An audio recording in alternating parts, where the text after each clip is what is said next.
Chapter 636. The rider had to maintain a continuous impact. This could only be achieved if the rider's riding skills were good and their hands were still relative to the horse. If the rider could maintain a good state of communication with the horse, it would not be a problem to place their hands in front of the saddle or on the thighs. This would stabilize the hands. When the hands were free, the cavalry could swing the saber and continuously carry out actions to kill the enemy. From there, they could kill in all directions and achieve the final victory of the battle. Then he also talked about how to turn and stop while riding. Finally, he also talked about how to release the bow while riding. It could be done quickly and accurately. In short, this was a complicated process. Even if the cold front soldier's ability to understand was not bad, it was not something they could learn in a mere 10 days. Some things they only needed to grasp the theory. Later on, they still needed to learn, master, and apply it on the battlefield. Yang Qindong also learned from Ma Xiangshan for 3 days. But after just 3 days, he had learned about 80% of what Ma Xiangshan had learned. Not only that, but Yang Qindong and the white dragon horse's tacit understanding had begun to develop. He could even do one difficult action after another on the horse's back. For example, his body hid on the side of the white dragon horse to avoid the enemy's long-range arrow attack. For example, he only had 1 foot on the horse's pedal, so his whole body could freely attack. He even did a difficult action that even Ma Xiangshan could not do. That was to jump into the air, kill the enemy, and then return to the white dragon horse's back. With the flexibility of the body and the complete cooperation of the white dragon horse, after only 3 days, Ma Xiangshan announced that the 6th young master had become the first outstanding student to graduate. This was not something that was given based on one's status or identity. Instead, it was an honor that was obtained based on one's talent. This naturally caused the soldiers to exclaim again and again. Then everyone became numb. It seemed that no matter what happened to the 6th young master, it was normal.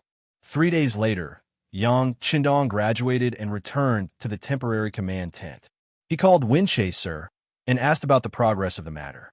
This matter was given a Windchaser by Yang Qindong 3 days ago. In view of the current situation, the first thing they had to solve was the problem of horses. According to Yang Qindong, it was too late to buy horses. Moreover, the quality of the newly bought horses was different, so it would take extra time to train them. Thus, it was better to just snatch other people's horses. Windchaser agreed with Yang Qindong's idea. After all, he didn't need 10 or 20 horses this time, but a total of 4,000 horses. If he wanted to rely on buying them, he didn't know how long it would take to complete the task. Since he had decided to steal a horse, he had to find a suitable target first. Coincidentally, there were 2 Baiming Qinhu's posts on the left and right of Hightown. Furthermore, there was also a Great Ming Dynasty's guard post on the south side. The guard post system was also known as the guard post system. It was the main military system of the Ming Dynasty and was created by Ming Taizu. Its concept came from the Sui and Tang Dynasty's Fu army system. The Qinhu post was also called the Qinhu guard post. It naturally referred to 1,000 households. The Qinhu post had 1,120 soldiers, and there were 10 Qinhu posts, each with 112 soldiers. Each post had 2 main banners, each with 50 soldiers. Each main banner had 5 small banners, each with 10 soldiers. The general of the Qinhu guard post was called the Qinhu guard post and was a grade 5 official. The guard post was bigger than the Qinhu post. There were 5 Qinhu posts on the left, right, middle, front, and back. The 5 Qinhu guards post consisted of 5,600 soldiers. The guard post was a grade 3 official. The commander Qinhu post was a grade 3 official. The commander Qinhu post was a grade 4 official. The guard post was a grade 5 official. According to the Great Ming Dynasty's military system, the positions of guard post and below were hereditary. From this point, it could be seen that the Great Ming Dynasty's military background was very important. Many people who became generals didn't know how to fight and only had a good background. Yang Qindong had no choice but to target the Baiming guard post. Although he didn't want to fight with Baiming right now, if he couldn't avoid it, he wouldn't be afraid to fight. Reporting to the 6th young master, in the past 3 days, I have sent people to investigate the guard post and the 2 Qinhu posts. Among them, the Shuangqing guard post has 300 healthy horses, the Maoyin guard post has 300 healthy horses, and the Jinzhou left guard post has 2,000 healthy horses. Together, they have a total of 2,600 horses. Although it isn't enough to satisfy all of our requirements, it isn't far off. When the time comes, we will pay to buy some more, and the gap won't be too big. Listening to Zhou Feng speak so seriously, Yang Qindong seemed to be somewhat dissatisfied and shook his head. They have so many people, but they only have so few horses? If this was said by someone else, Zhou Feng would definitely scold them. What do they mean by only having so few horses? It was true that New Urgandusi had a vast land source and abundant water plants, but there weren't many self-raised horses. Most of them were bought from other races. This also explained why in this area, the Ming dynasty had the most people, but their combat strength wasn't the strongest. After all, not only did they need to buy healthy horses, but they also needed to buy horse materials and so on. Together, it was not a small expense. All right, no matter what, with these war horses, our strength will be greatly improved. As if he had thought it through, Yang Qindong finally nodded and agreed to make a move on these 3 places.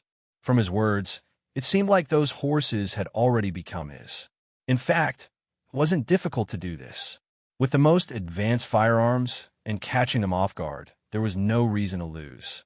Now the difficult part was how to mobilize these horses.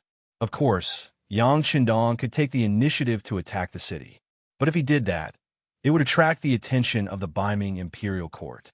It was even possible that they would send troops in. If this was the case, it would reduce the pressure on the Walla army. This wasn't something that Yang Qindong wanted to see. Can you think of a way to mobilize them? Yang Qindong looked at Zhou Feng and asked. This subordinate will think of a way. Zhou Feng knew that this was the time to test him. This was facing the 6th young master. He had to perform well. He didn't make any guarantees, nor did he say no. Zhou Feng went out of the tent to find his 3 battalion commanders and his company commander Ding Shan. He told them what the 6th young master wanted. The 4 of you are the backbone of the cavalry regiment. Now, tell me, do you have any ideas or solutions? Windchaser looked at the 4 subordinates with the same expectant gaze and asked with the thought that 3 heads were better than 1. The 4 people fell into silence. After about 2 or 3 minutes, 3rd Battalion Commander Ma Xiangshan and his company commander Ding Shan raised their heads at the same time and said in unison, selling horses. Sell horses? Zhou Feng was stunned at first, but he quickly recovered and a smile appeared on his face. That's right, I'll sell the horses. Like this, Company Commander Ding Shan will complete this mission. If you need anything, the cavalry regiment will support you. The idea was thought of by 2 people. Windchaser did put the task on Ding Shan's head. This was not to favor one side, but in his opinion, Ma Xiangshan was still acting as an instructor. It was not good for him to leave. More importantly, no one was more suitable than Ding Shan to complete the task of selling horses. The reason was that no one was more cunning than Ding Shan. Ding Shan was the cavalry company commander of the regiment. Many times, he was responsible for investigating the enemy. Sometimes, in order to investigate the enemy more clearly, he needed to go to the enemy's territory. At this time, disguises were very important. He didn't know how many times he had appeared in the enemy's territory as a merchant and completed the mission very well. Therefore, this mission belonged to none other than him. Okay. Ding Shan didn't refuse and then added, I've long heard that the vice 1,000 households of the double city guard, Zhang Mingji, is very greedy. I want to start with him. No problem at all. You don't need to report what to do. The 6th young master only wants results. I hope you can have a better performance this time. Zhou Feng said with a serious face. Yes, I promise to complete the mission. Ding Shan stood at attention and gave a standard military salute. He turned and left the tent. Ding Shan went to carry out the mission. The training in the camp didn't stop. They had already trained for 9 days. Everyone's progress was very fast. Tomorrow was the day of the test, and also the time to decide their status. Many people were nervous and excited. In this atmosphere, Ding Shan returned to the camp and brought back a piece of good news that made Zhou Feng happy. Not long after, He took Ding Shan to the temporary command tent where Yang Qindong was resting. In the command tent, Yang Qindong saw Zhui, Feng, and Ding Shan.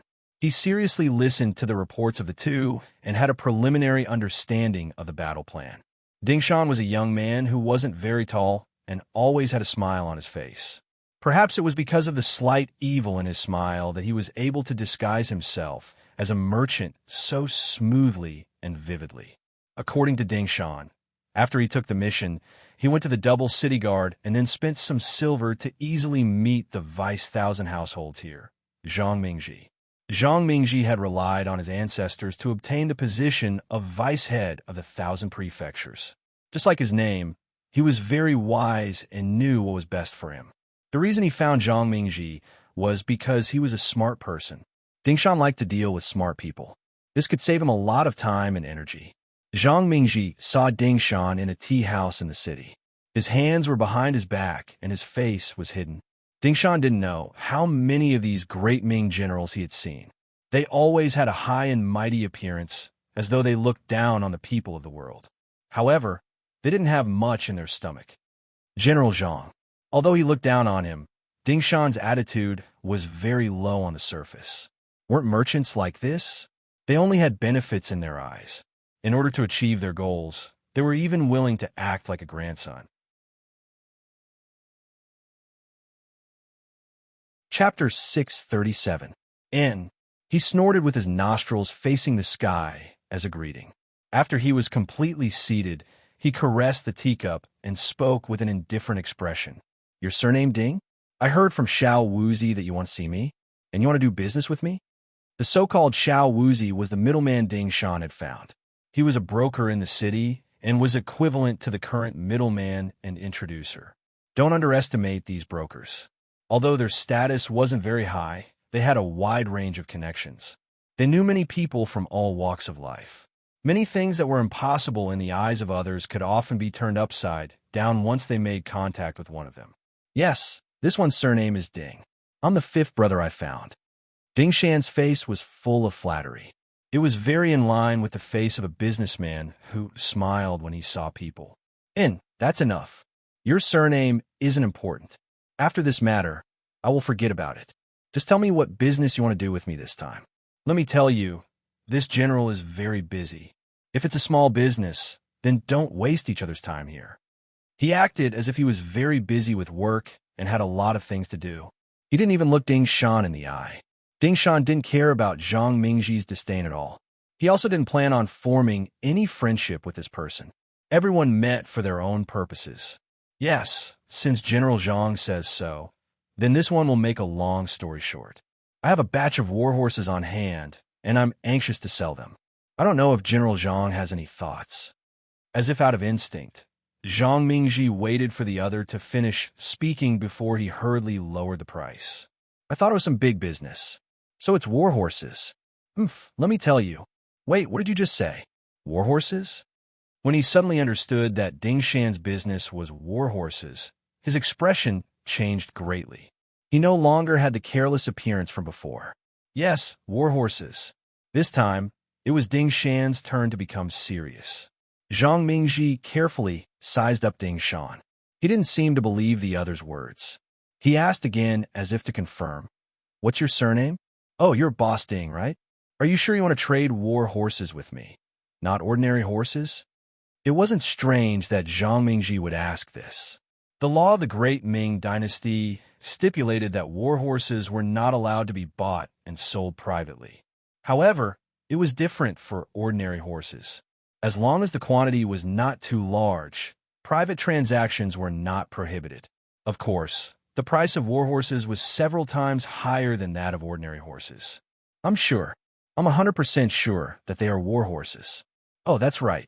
General Zhang, please look outside. Do you see my strong horse tied to the pole? That's the one I rode, and this is one of them. Pointing at the healthy horse outside the tea house, Ding Shan said with a flaunting look. Although his current position was inherited from his ancestors, Zhang Mingji wasn't a complete good-for-nothing. At least, he still had a certain understanding of horses. This was because he had done a lot of horse trading in the past but it was his first time dealing with warhorses. Firstly, the trading of warhorses was illegal, and no one dared to look for these officials. Secondly, who would sell a warhorse when they had one? Those with power would be afraid of having too few people. Under suspicion, Zhang Mingji looked at the horse outside the tea house. With his eyesight, he could see that the quality of the horse was good. It was muscular and full of strength. This horse is good, but how many are there? He quickly suppressed the shock in his heart. In Zhang Mingji's view, although the quality of these warhorses was good, they weren't rare goods. It was normal to have 3 to 5 of them. Ding Shan had been observing the changes in Zhang Mingji's expression. He was already certain in his heart. Seeing the other party ask about the number, he stretched out 4 fingers. Only 4. Zhang Mingji breathed a sigh of relief. For warhorses, wasn't that surprising? If he wanted, he could take the risk and get 4 from the army in the city. No. Ding Shan shook his head and waved his extended fingers. No. And it's 40? At this moment, Zhang Mingji's interest was piqued. For him, if it was really 40, then it attracted his interest. No, General Zhang, can't you think about the bigger picture? Ding Shan looked as if he was trying his best to guess and not afraid of being scared. Sitting across from him, Zhang Mingji was really frightened at this moment. Since Ding Shan dared to say so, then it definitely wasn't 40. Could it be 400? Hiss. At this moment, Zhang Mingji couldn't stay calm. It wasn't that he hadn't seen 400 warhorses before. Didn't the nearby Jianzhou Left Guard have 2,000 warhorses? But that belonged to the Beiming Imperial Court, and these 400 were private transactions. If the matter was done, it would belong to him, and he could sell it to the army at a high price. He could even think of a way to snatch these warhorses and give them to the Jianzhou Left Guard. It would definitely be a great merit. At that time, he might be promoted and become a true Qianhu. Don't underestimate the difference between a Qianhu and a Qianhu. There was a huge difference in power between the two. It was so big that some people couldn't achieve it in their lifetime. Zhang Mingji relied on his inheritance to become a Qianhu. It seemed that his starting point was very high, but if nothing unexpected happened, he might stop there for the rest of his life. When it came to his next generation, he wouldn't be a Qianhu, but a Qianhu. For his descendants, he was under a lot of pressure. At this moment, his thoughts turned many times. In the end, he made up his mind. This matter had to be done, and it had to be done well. As for the present, he would first stabilize Ding Shan's mind, and then make a plan later. Cough. For 100 warhorses, right? Zhang Mingji's voice trembled slightly, indicating the excitement in his heart at the moment. Yes, it is 400, but I don't know if General Zhang can eat them all. If he can, how much silver can I give for each one? Of course, the quality is guaranteed. Each one won't be worse than the one outside. Pointing outside the tea house, Ding Shan still had a smile on his face. Yes, if there are no problems with the quality, it's only 400 warhorses. I'll take them. At this moment, Zhang Mingji had to put on a rich and overbearing appearance. He couldn't show his cowardice and let Ding Shan doubt him. If that was the case, then this business deal wouldn't be able to be done. He also didn't ask where the warhorses came from. This was the rule. The buyer didn't ask the seller where the goods came from. Because of this, there were many good and cheap goods circulating in the market. Okay. Ding Shan also had a very happy expression. Then he looked at Zhang Mingji with a longing gaze, as if waiting for him to make a bid.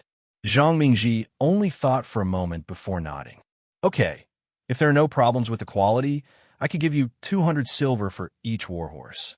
How about it? In the normal market, an ordinary warhorse only cost around 30 silver. A warhorse's price was around 100 to 120 silver. The specific price depended on the warhorse's health and leg strength. But with so many warhorses, of course, it couldn't be treated like normal. Often, the more warhorses there were, the more expensive they were. But the price of 200 silver per warhorse was very sincere.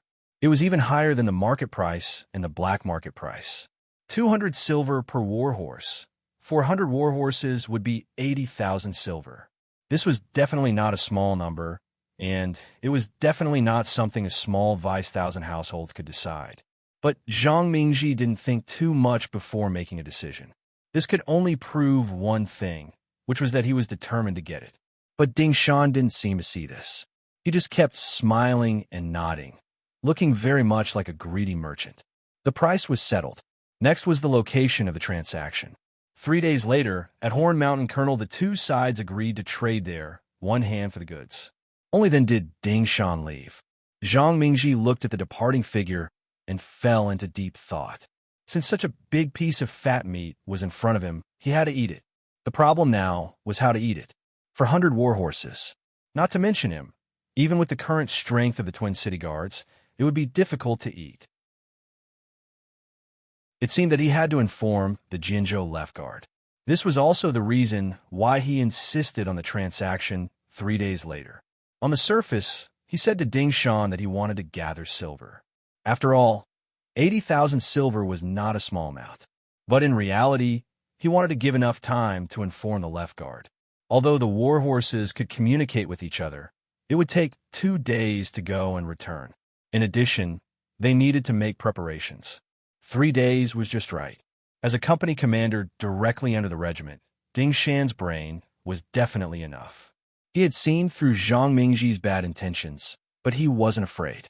If it was in the past, with only their cavalry regiment, it would be troublesome to take the initiative to provoke such an enemy.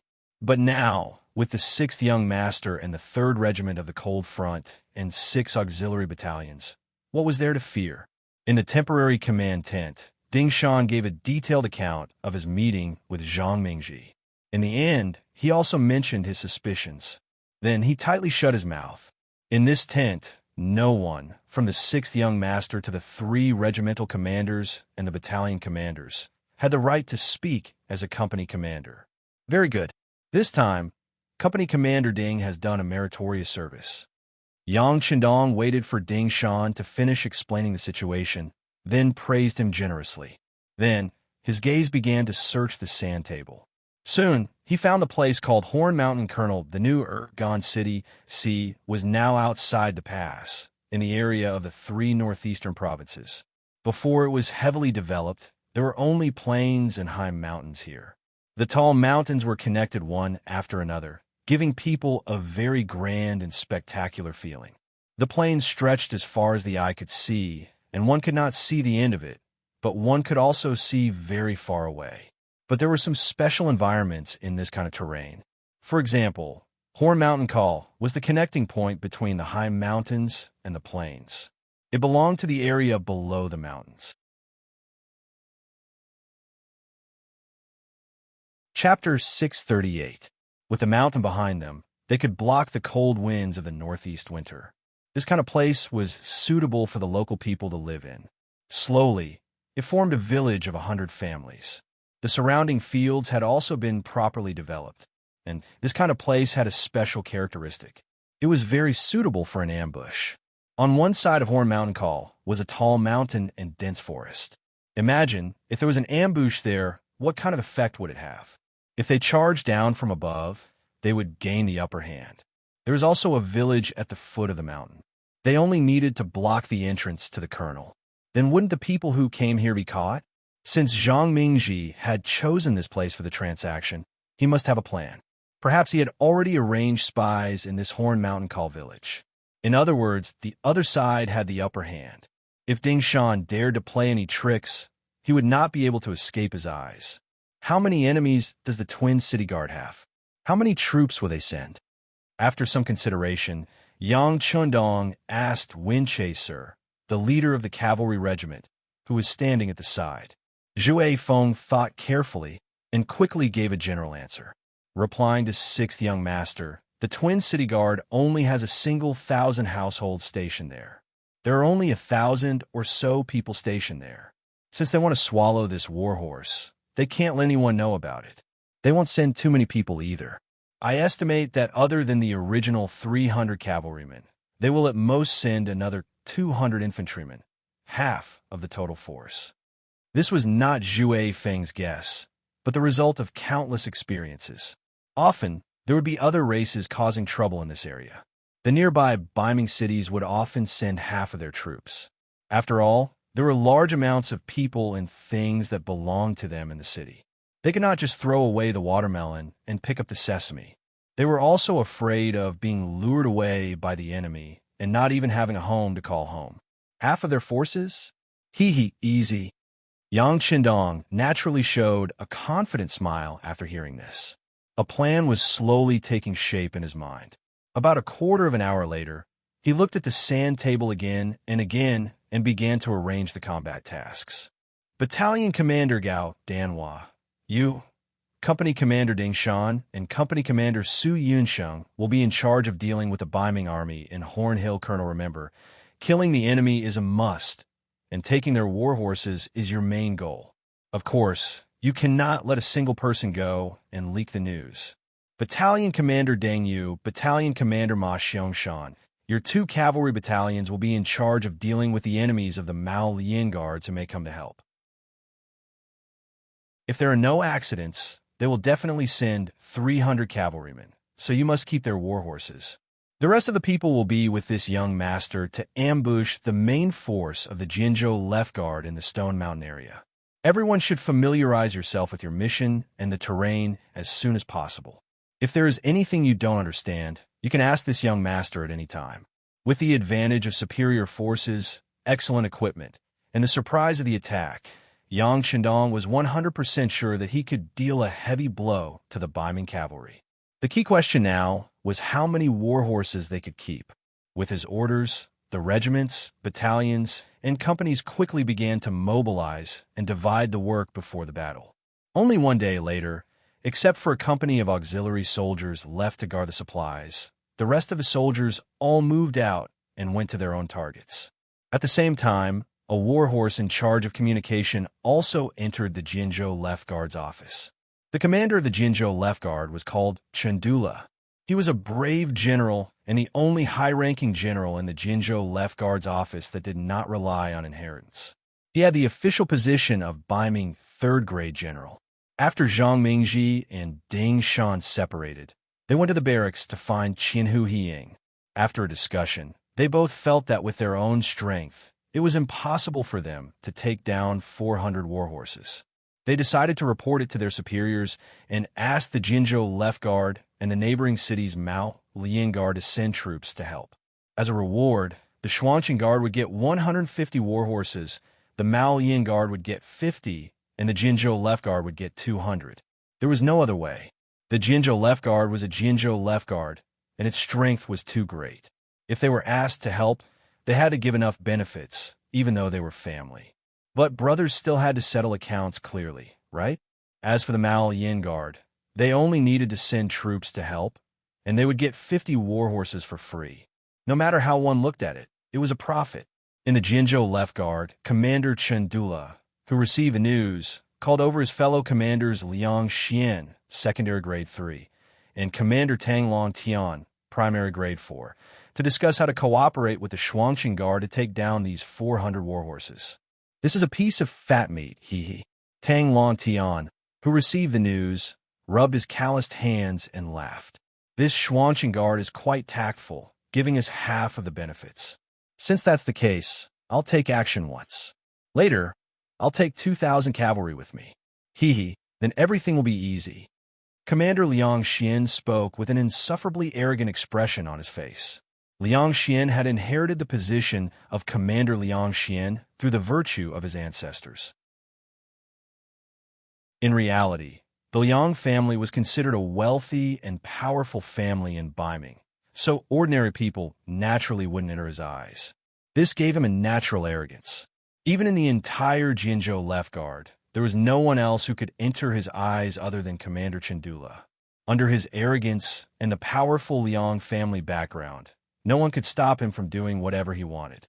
Even if it was Chundula, who was half a rank higher, but because of the Tang family's background, as long as Liang Xian didn't go overboard, he would turn a blind eye. To be able to get 200 war horses in one action was definitely not a small merit.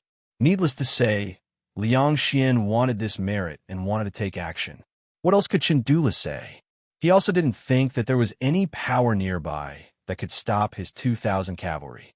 Oh, there was a unit under the banner of the 5-star army, that could be considered to have some power.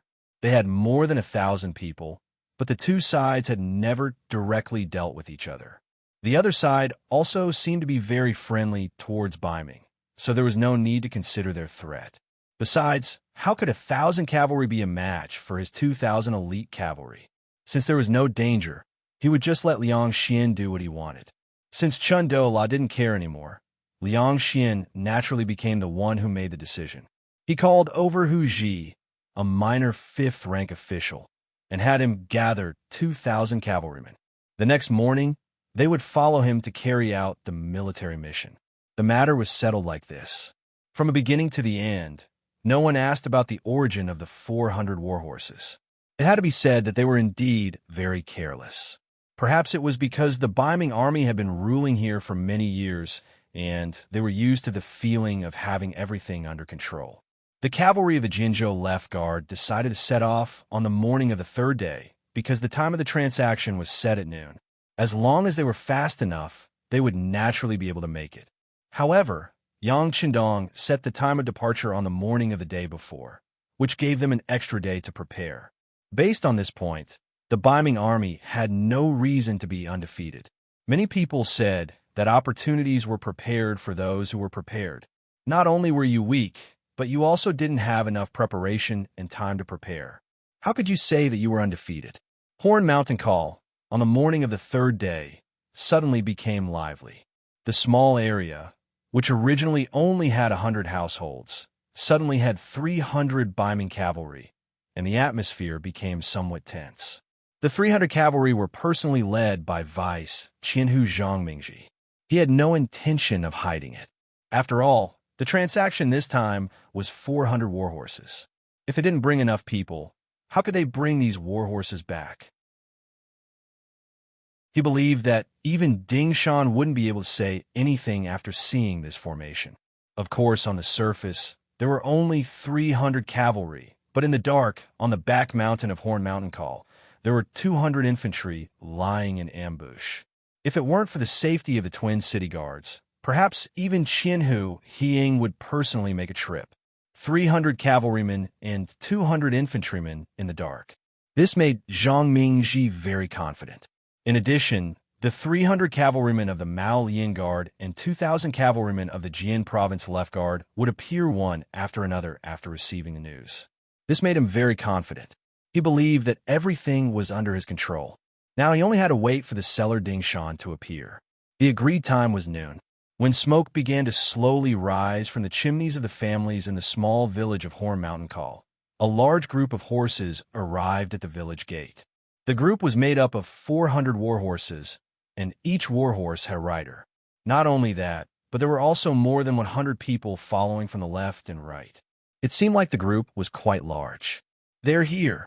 Zhang Mingji immediately noticed the caravan, and a smirk appeared on his face, as if he had succeeded in his scheme. This Ding Shan really didn't go back on his word. He really did bring a group of 400 warhorses. This person really was stupid, daring to trust him so much. At this moment, Zhang Mingji already viewed Ding Shan and this group of horses as a piece of fat meat that had jumped into a bowl. Although there were 400 cavalry and 100 men that appeared with the group of horses, he had already automatically ignored them. What kind of place was this? This was Biming's slave, Gandu Si. Who dared to make an enemy of the Ming army here? Under the preconceived notions of an official, he didn't think that there would be people who dared to make an enemy out of them, or that they would be unfavorable to him. He didn't put any of the dangers in his eyes. All he saw were benefits and opportunities. Just as Company Commander Ding Shan and 2nd Battalion Commander Gao Danhua led 500 cavalry and 400 warhorses into the village, in the back mountains of Horn Mountain Call, a smokeless massacre was taking place. The ones being massacred were the 200 Biming infantry sent from Shuangqing. The killers were the Reconnaissance Battalion Commander Su Yunsheng and his subordinates, 100 soldiers. With 100 elite Reconnaissance Battalion soldiers against 200 Biming infantry, whose combat strength was only around 3rd class, and also a sneak attack, there was no problem in winning. In silence, Biming soldiers hiding in the forest were killed one after another. Many of the soldiers didn't even make a sound before they died. They didn't even know who killed them or what the killer looked like. Chapter 639. One of the main training for scouts was to take care of their enemies both in the open and in the dark. Facing these bombing soldiers who were completely defenseless and in a scattered formation, it was too easy for them to complete their mission. They killed one person with a single slash. Any Ming soldier who had their mouth and nose covered by them from behind would have blood spurt out from their necks. Then, they would fall into eternal darkness and die. The entire process was very smooth. Although the bombing soldiers still discovered something in the end, when there were less than 20 of them left, it was already too late for them to counterattack. When the scouts pounced on them one by one, like fierce tigers, everything was over. From beginning to end, the 200 bombing soldiers did not make any loud noise and did not alarm Zhang Mingji and the 300 cavalry at the foot of the mountain. In fact, even if they made a noise now, it was not important for the overall situation. Ding Shan and Gao Danhua, who had entered the village, had already received the signal from the mountain and launched a cavalry attack. Battalion Commander Gao Danhua led her 400 cavalrymen and charged forward at high speed. Company Commander Ding Shan led his 100 soldiers to guard the entrance of the village. Each of them held a long machete in their hands, looking like they were guarding the pass, preventing any enemy from escaping from here. The reason they chose Horn Mountain Call was because it was easy to enter and difficult to leave. It was to prevent Ding Shan and the others from suddenly escaping when they saw that the situation was not good. But now, they had to jump into the hole that they had dug for the other side. Get on your horses, quickly get on your horses, and prepare to meet the enemy. Vice Qianhu, Zhang Mingji, saw the sudden attack of the cavalry, causing the ground to tremble. At this moment, he was really scared. He panicked and shouted at the 300 cavalry. The 300 cavalry from the Twin Cities did not expect such a thing to happen. They came here to receive their war horses. Even if they wanted to fight, they had to wait for the cavalry from the Jin Province Left Guard and the Mao Lian Guard to appear together. What was the situation now? The reinforcements had not yet appeared, and they were about to start fighting? The cavalry from the Twin Cities were completely unprepared. Under Zhang Mingji's yelling, they all hurriedly got on their horses. Just as they were done, Gao Danhua's 400 cavalrymen were already within 100 meters of them. This was already within the effective range of the archers on horseback. Waves of arrows fell like raindrops, smashing into their bodies. Thump, thump, thump, thump. Before they were ready, dozens of northern Ming cavalrymen were shot in their vitals by arrows and fell from their horses. Some of the cavalrymen were quite lucky. Although they were shot in their vitals, they were not shot in their vitals and were still able to fight. Zhang Mingji was one of the luckiest. He knew that the situation wasn't good since he hadn't been hit by the arrows. He shouted again, "Counterattack with arrows. Prepare to counterattack with arrows." The outcome of this cavalry clash was predestined from the very beginning. Against the unprepared, they were prepared for battle but unprepared. Allowing Zhang Mingji to yell and order them around was just a futile attempt to resist. It was only a distance of 100 meters. For the elite cavalry, it was just a blink of an eye. The poor bombing cavalrymen were still taking out their bows and arrows from their quivers. Their opponents rushed over so quickly that they didn't have time to draw their sabers. Many of them were cut down by the cavalry. Under the protection of more than a dozen soldiers, Zhang Mingji was lucky enough to rush out of the battlefield and rush straight to the entrance of the village. His goal was very simple. He wanted to escape from here and then meet up with the reinforcements from the Jian Province Left Guard and the Mao Lian Guard. Then he would go back and slaughter Ding Shan and the others. Daring to have ideas about them, they were really courting death. Zhang Mingji had indeed forgotten that he also had ideas about the other party. He had even been prepared to steal horses and kill people because he would never allow the news of him stealing goods and killing people spread. But now his opponent was giving him a taste of his own medicine. Coming, kill. Seeing Zhang Mingji leading more than a dozen cavalrymen to the entrance of the village, Ding Shan, who was guarding here, had a trace of excitement on his face. Then he waved his large saber and directly went up to meet them. This 2-meter-long saber was also called a saber. It was one of the most common weapons used by infantrymen to deal with cavalrymen. With its length, as long as the timing was right, it could often chop off the front hooves of a high-speed warhorse and flip the enemy to the ground. Although warhorses were very precious, in times of danger, a person's life was even more important.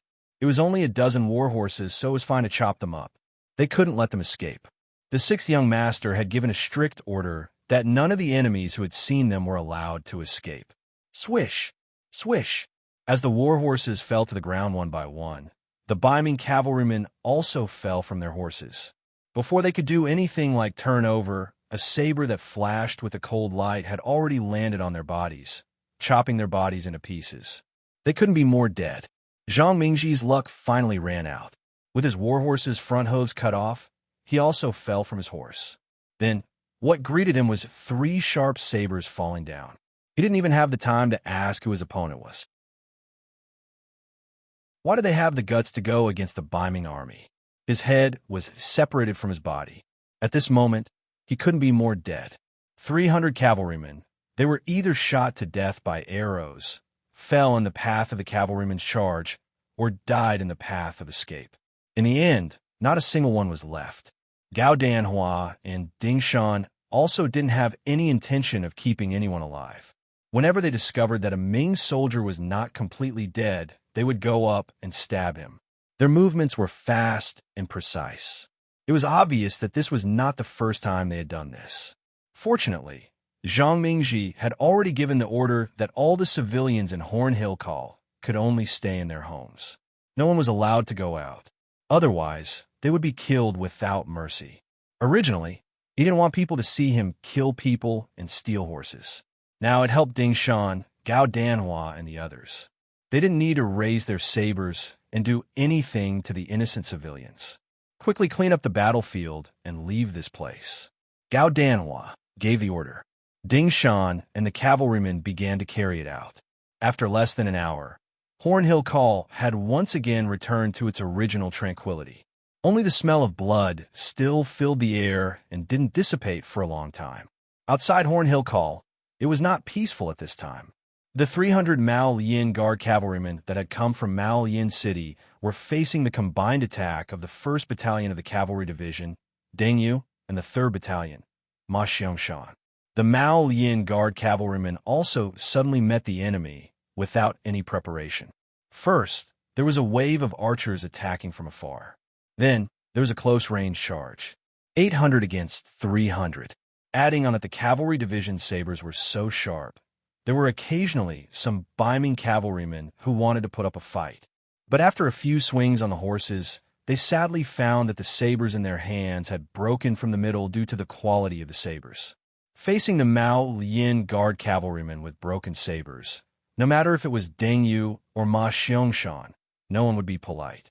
Who could say that the quality of a weapon was not another manifestation of a powerful hairstyle? Taking advantage of your weakness to take your life. After a flurry of sabers, the 300 Mao Lian Guard soldiers were completely annihilated. The cavalry division only lost 1 person and more than 10 people to take down 300 warhorses. Time went back 4 hours. In the 3 battles, the first to act was the main force of the mercenaries led by Yang Chendong. Their opponent was the Left Guard cavalry of Jian Province. This time, there were 2,000 of them. From afar, they looked like a long dragon. Once they appeared, they would cause waves of tremors, giving people the feeling that they were a mighty army with thousands of men and horses. Because they were the furthest from Horn Hill Call, the Jian Province Left Guard cavalrymen were the first to set off. When the sky had just brightened, they set off from the city. By the time they reached the Stone Mountain area, it was already around 9 in the morning.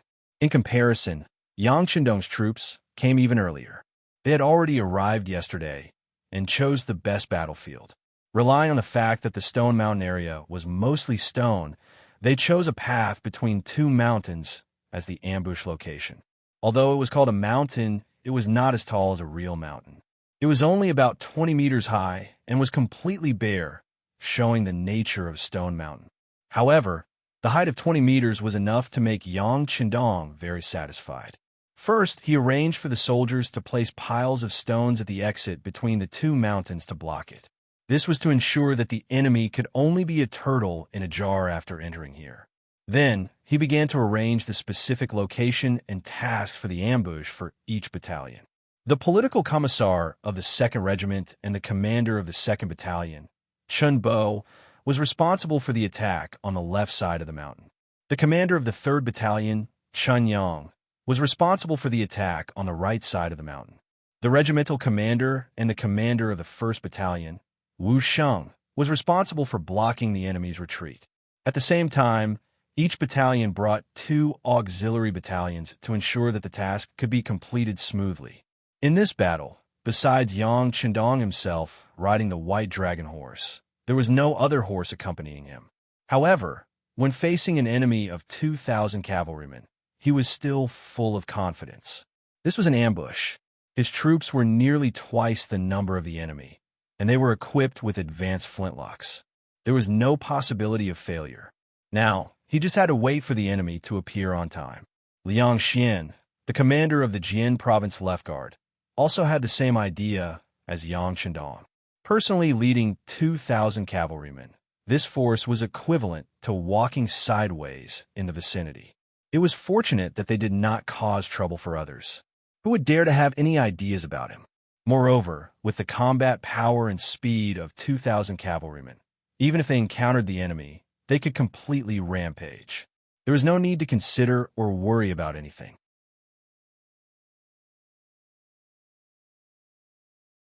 Chapter 640. With such arrogant thoughts, the 2,000 cavalrymen charged forward. Even though they knew that there was a section between 2 mountains, no one had the intention to change their path. After all, if all the cavalrymen charged forward, they would be able to pass through this section in 3 minutes. In the past, they didn't know how many times they had passed through this area, but they had never encountered any danger. There wasn't any danger in the past, and there shouldn't be any now. With such thoughts, the 2,000 Baiming cavalrymen charged forward with Wei Zhun and Hu Ji as the vanguard.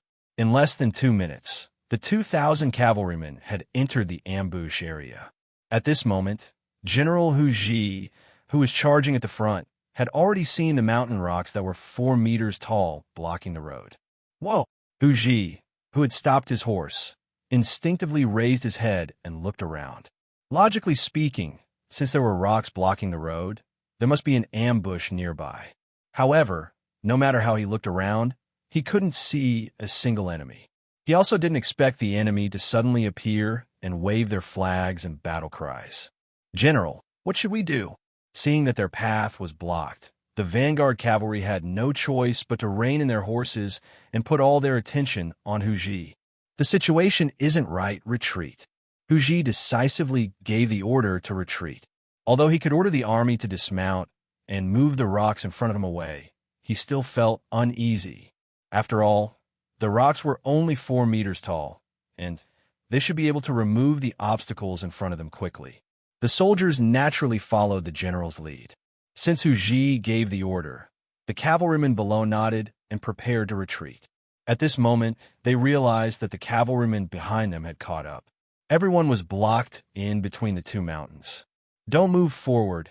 Everyone listen to my order. Turn your horses around and retreat."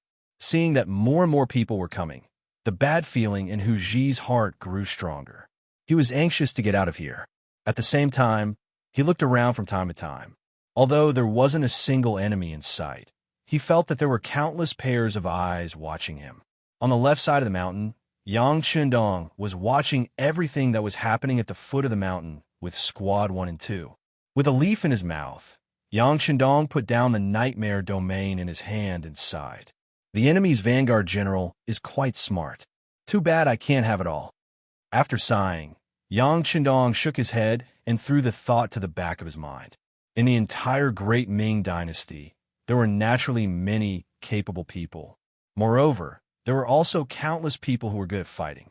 He couldn't possibly pull everyone into his camp just because he saw them. Besides, he already had a lot of elites in his hands. Just like the Go Sniper team and the Wolfang Special Forces, everyone was 1 in 100, 1 in 1,000, or even 1 in 10,000 experts.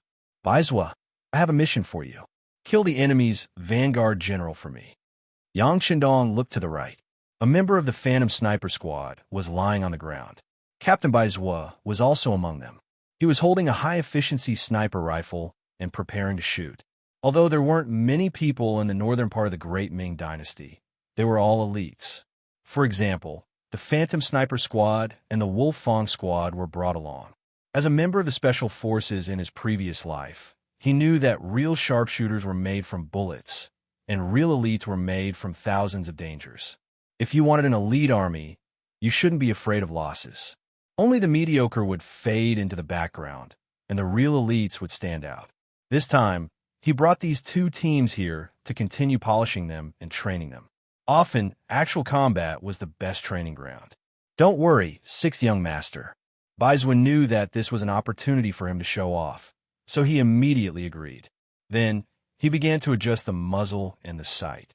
Taking advantage of this time, the third commander, Wu Sheng, led a battalion to completely cut off the retreat of the Baiming cavalry and built a simple line of defense there. This was also the reason why Yang Qindong didn't immediately give the order to attack. He didn't completely block the enemy here. If he launched a sudden attack, the enemy might escape. Since they were already here, Yang Qindong had already reserved these 2,000 war horses in his heart. If any of them escaped, it would be a flaw, and he wouldn't allow it to happen. Baizhua first measured the current wind speed, then he adjusted his breathing. At this time, he was completely immersed in the wind. In his eyes, there was only one thing, and that was the target that was about to be killed. The stone mountain was no more than 20 meters high, and the muzzle of the gun was placed between two rocks. It was well hidden, and the distance between the two mountains was no more than 200 meters. For a sniper rifle that could shoot at a distance of 1,500 meters, or even further, this was not a problem at all. Everything was ready. Baizhua's right index finger was already placed on the hook of the rifle. Then he moved it bit by bit. Bang! The gunshot was fired. From the time Yang Qindong gave the order to Baizhua locking onto the target, it only took 6 to 7 seconds. In terms of speed, Baizhua was already an excellent sniper. Of course, if he could be faster, he would be an ace sniper.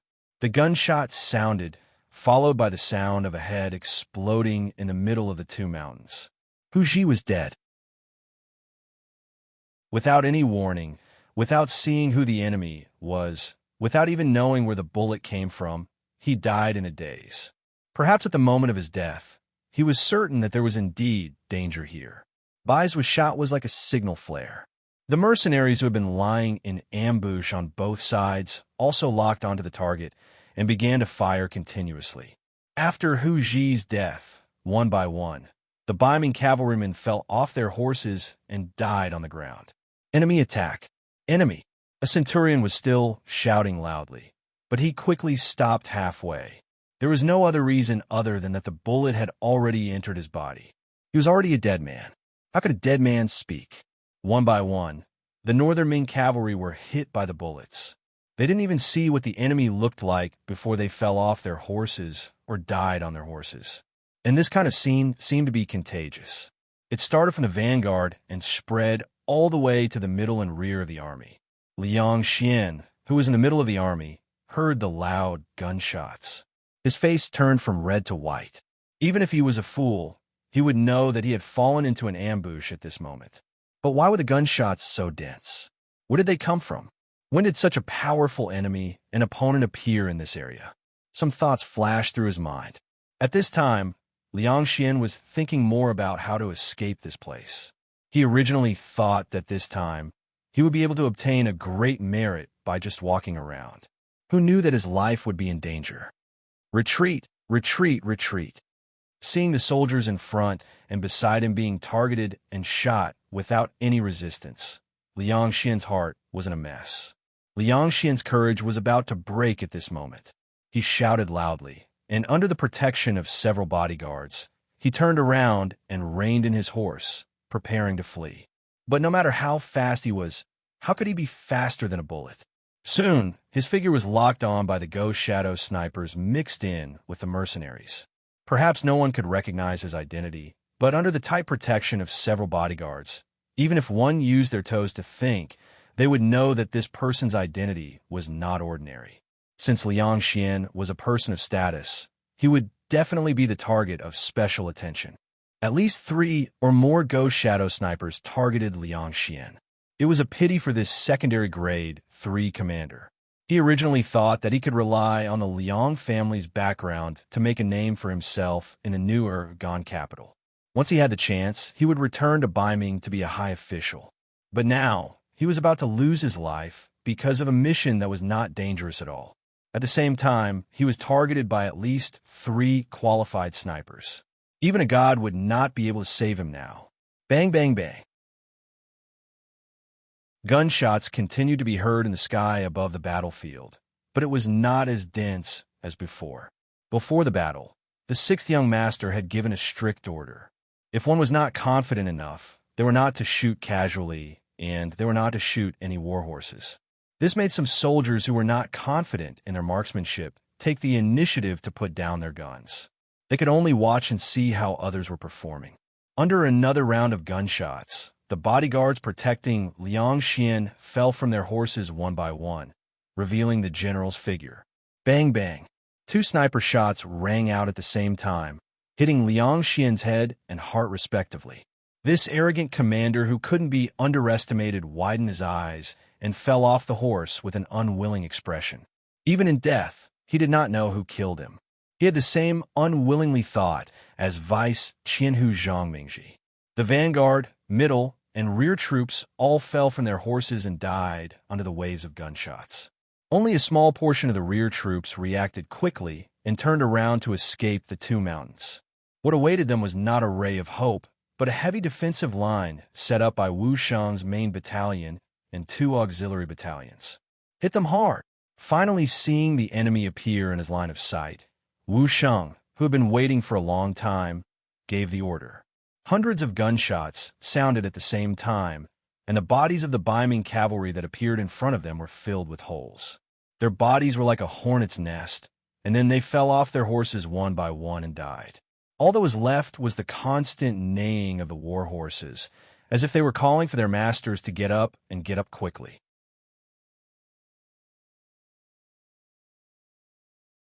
Chapter 641. A total of 2,000 northern Ming cavalrymen were surrounded by 4,000 elite mercenaries. From the beginning to the end of the battle, all of them were killed in less than 2 hours. Only a few dozen cavalrymen were seriously injured and fell to the ground. When the mercenaries cleaned up the battlefield, they were killed without a doubt. 6th young master, out of the 2,000 horses, only 24 were grazed by bullets. The rest are unharmed. Our army has no casualties. Wu Shang trotted to Yang Qindong, who had already gone down the stone mountain, and made a salute to report the results. "AI, didn't you say not to hurt the horses?" Hearing this result, Yang Qindong shook his head in dissatisfaction. However, he knew that since it was a battlefield, nothing could be perfect. "Okay, tell all the brothers to record the contributions and reward them according to their contributions. Now, take all the war horses away and bury all the enemy corpses in the pit we have prepared long ago." The Battle of Stone Mountain was a victory. With careful planning, excellent weapons, and strong military quality, they caught the enemy off guard. They killed 2,018 enemies and captured 2,018 horses. With this victory, the mercenaries withdrew from the mountain and headed straight for Seatown. It was time to leave. Although there was a lot of military resources, with so many horses, it wouldn't be too hard to carry the equipment. Yang Qindong, who was the first to act and the first to returned to Seatown. After putting all the resources on the horses, he left Seatown and went through the defense line between Twin Cities and Malian City. He headed straight for his new destination, Narcissus Town, which was one of the main habitats of the Swanee tribe. During the 5 dynasties, the Khitan people called the Black Water Swanee the Jurchens. From then on, the name Jurchens replaced the Swanee. In the Liao dynasty, they changed the name to Straight Women. Whether it was Jurchens or straight women, the Swanee tribe was the predecessor of the Jurchens.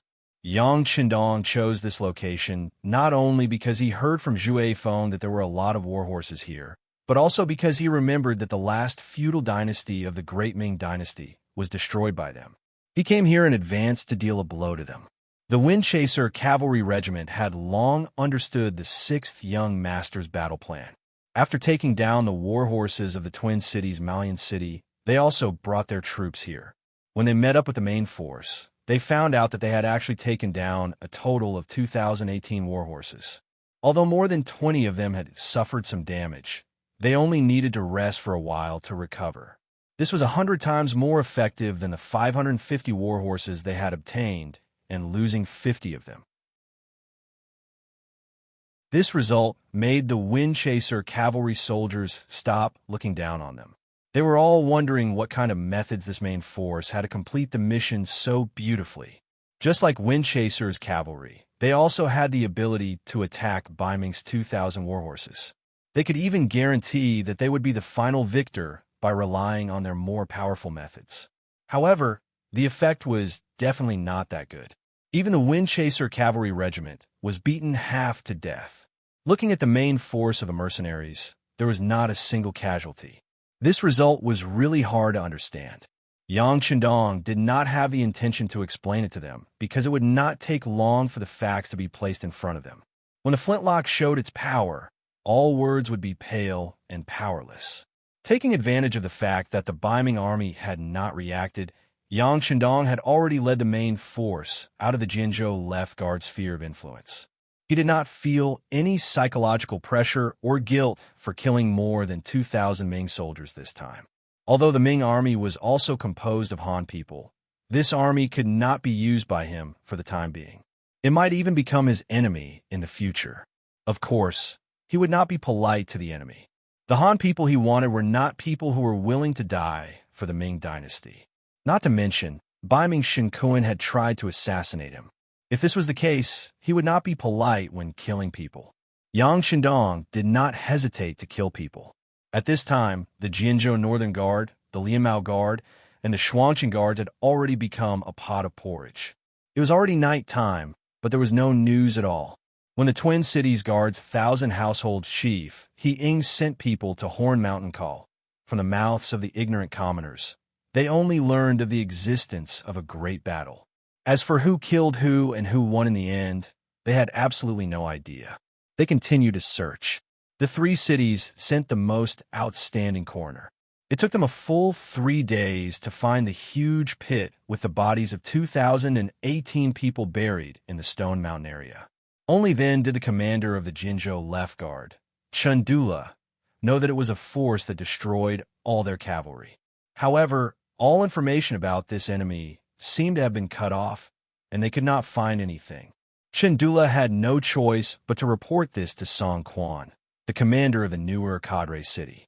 It was inevitable that he would be scolded and reprimanded. However, they still did not know who the enemy was.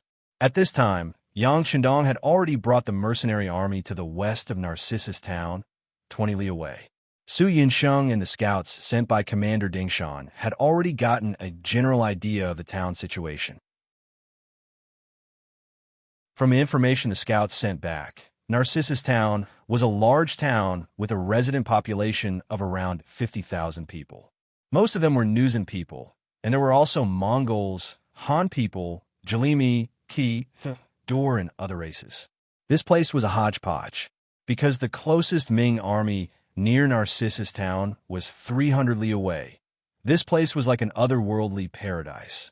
It was a place that belonged to the newer Gandusi and was not under the control of the Ming army. In the Ming dynasty's first year of Yongle, 1403, Ming dynasty Emperor Zhu Di sent people to Heilongjiang and Wasili rivers to recruit the Nuzan people. In the 14th year of Zhengtong, 1449, the Mongol imperial tutor Yesen of Wara attacked the Ming dynasty. He defeated the Ming dynasty army at Tumu Castle and almost captured Mingyingzhou.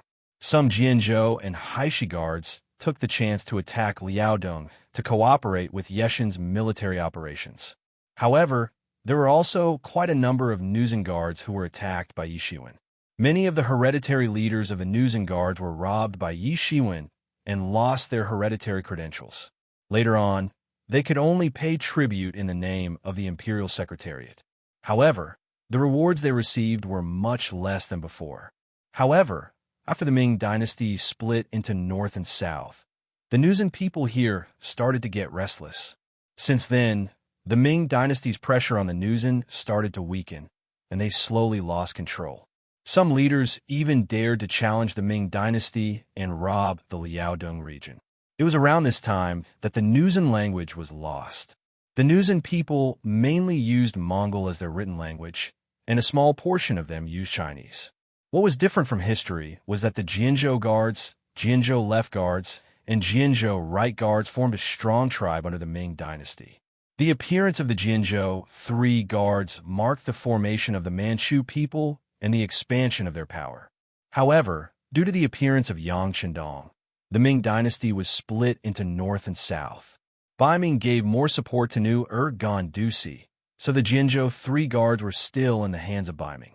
Speaking of which, if Narcissus Town wanted to not be controlled by the Ming dynasty, it was impossible to rely on its location. Another reason was that there were two strong cavalry forces here. The strongest one was under the Nuzen's command, and the weaker one was under the Mongols' command. From the information provided by the scouts, the Nuzen's commander was called Borte. He had 4,000 cavalry under him, and even the surrounding Baiming guards were afraid of him. The Mongol general was called Bagan. He had 2,500 cavalry under him. Although he was slightly weaker than the Nuzen, he had a strong background and power as a Mongol. Most of the time, even Borte had to give him some face. 6,500 elites who were good at riding and archery were already more than the 5,600 Baiming guards. Unless Baiming was willing to send out 3 or more guards, it would be difficult to take advantage of the situation here. In fact, some of the nearby Baiming guards were also from the Nuzen tribe. If they were to attack Narcissus Town, it was guaranteed that they would not help. They would even inform the Baiming beforehand. This was also the reason why Narcissus Town existed and why Baiming did not come to raid. Raiding referred to plundering resources through war. It was usually used by nomads, but it was also used by Baiming against Narcissus Town.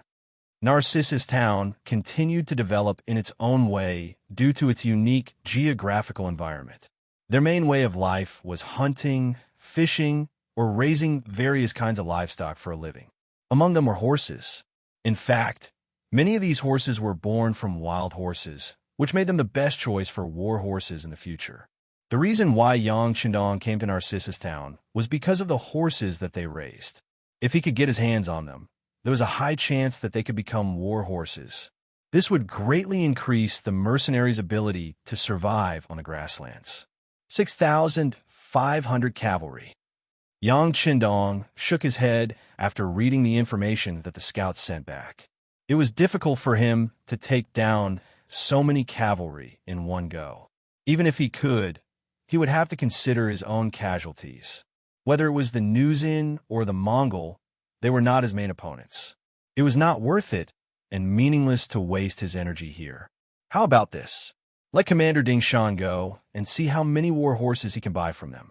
As long as they meet our standards, we will leave this place and head to the Tatar region. He had no intention of fighting with the Nuzen and the Mongol. Although he wanted to use this opportunity to teach the Nuzen cavalry a lesson, it was not worth it if he had to pay a high price.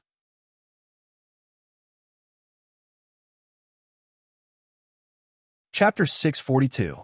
Yang Qindong didn't want to make things difficult for them. Ding Shan received the order and went to Narcissus Town 20 miles away. He reported his name and said he wanted to meet the general of the Nuzen division, Borte. He didn't mention Yang Qindong and the mercenaries' names because this place was ill-informed and didn't know what they were talking about. This time, Ding Shan reported that he was from the Red Banner Army. The Red Banner Army had some influence in the Nurgan Dusi region. The Nuzen cavalry reported Ding Shan's identity to the general. Borte was currently in a large house with 2 of his generals. They were discussing how to deal with the Mongol general, Bagan. During this period of time, Bagan had started to recruit soldiers again. He had actually attracted the attention of most of the young men in the town by offering them 5 taels of silver and 20 kilograms of meat for a month's service. It was said that many people had already signed up. Once Bagan's influence expanded, he would become a threat to Borte.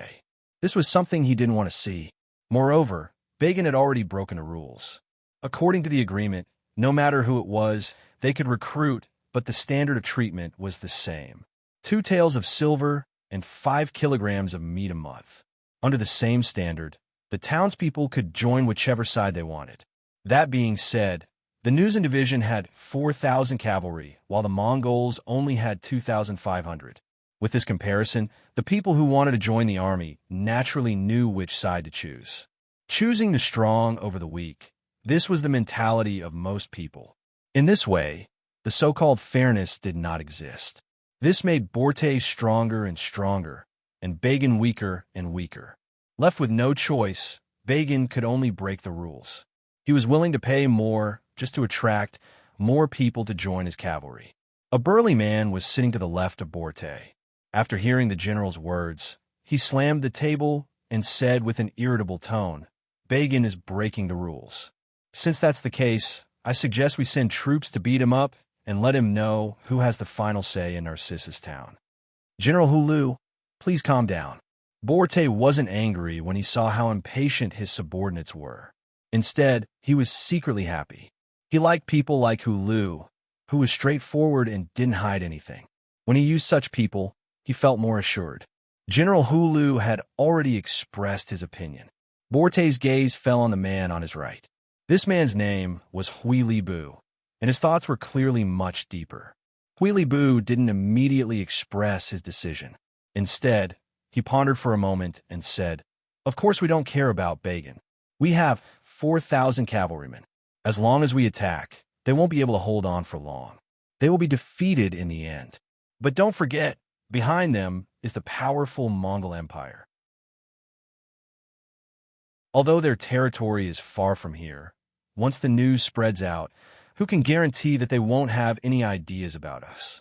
If a group of 5,000 Mongol cavalry comes, how are we going to deal with them? If we fight, can we win?" Hulu originally wanted to say something, but after hearing this, he had no choice but to shut his mouth. Borte let out a long sigh in his heart. The Mongol Empire was too powerful. They were so powerful that he had to think carefully before doing anything to Bagan. If the terrifying consequences were to come, he wouldn't be able to bear it. In his heart, he wanted to use Narcissus Town to develop and strengthen himself, and not attract other people to attack him. In order to achieve this goal, he didn't even forcefully recruit soldiers in the town because he knew that there would be spies from the Baiming army here. Currently, he only had 4,000 cavalrymen, so the Baiming army wouldn't see him as a threat. However, if he recruited all the men in the town, then his power would instantly increase by several times. This would naturally attract the attention of the Baiming army. When that time comes, if the Baiming army sent an army to surround him, then he wouldn't even be able to survive. If that's the case, are we just going to watch Bagan grow stronger and stronger until he becomes a threat to us? Borte sighed and said in a dissatisfied tone, "Perhaps we can send someone to discuss with Bagan. After all, it's not like we can't make the same offer. At worst, we can do the same. I'm sure the men in the town will still choose to join us," General Huili Bu said in a testing manner. Although due to the environment, they didn't have a lot of money, but it wasn't like they didn't have any. If they were really desperate, they could make the same offer. At worst, both sides would suffer losses. "Looks like we have no choice but to do as he said." Borte nodded.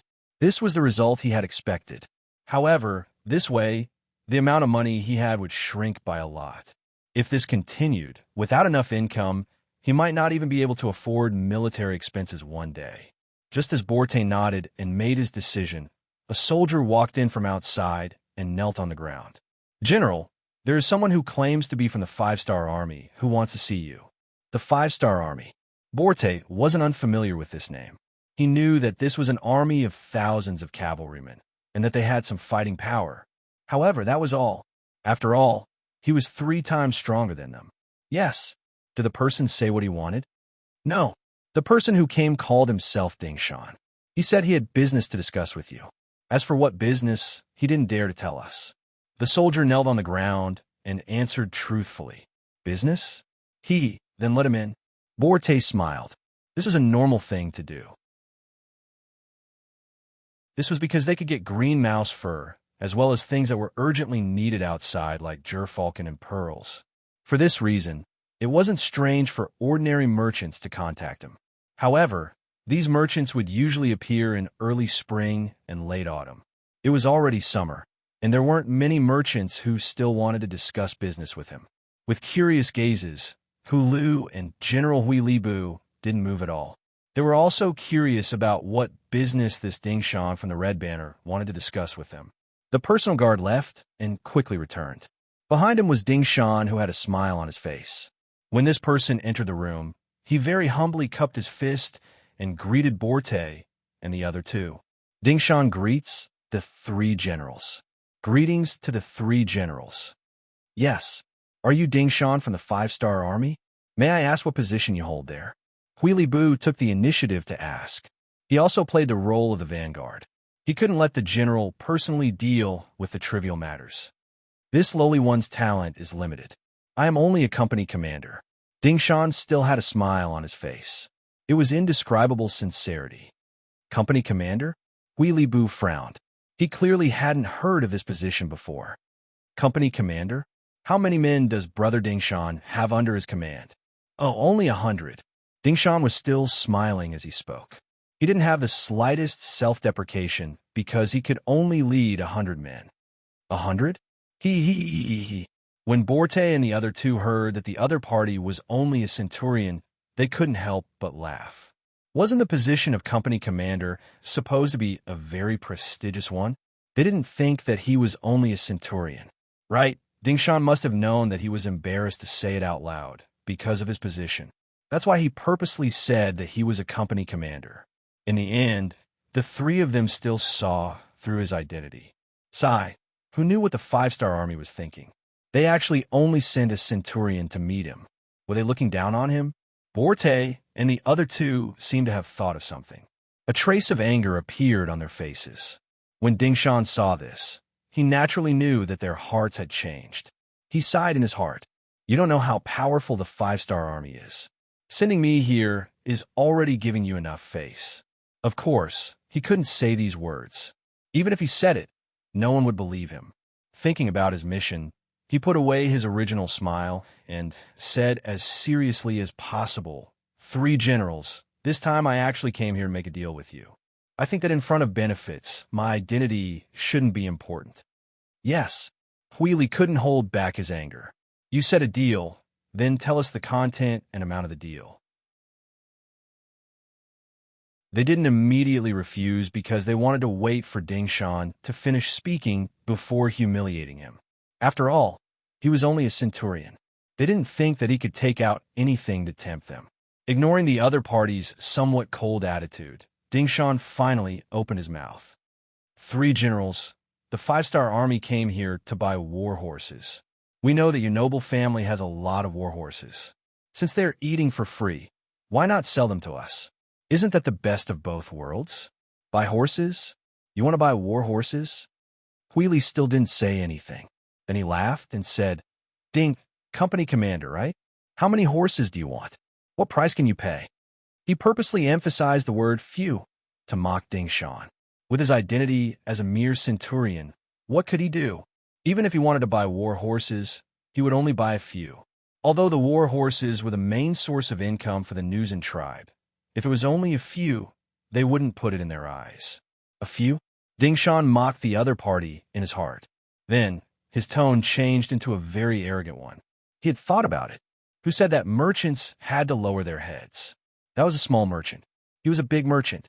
Since he was a big merchant, he didn't have to look at other people's faces. It was others who had to look at his mood. Ding Shan's tone also changed. At this moment, it was as if he was a different person. 3 generals, you must be mistaken. The 5-Star Army doesn't want a few horses. We could buy as many as you have.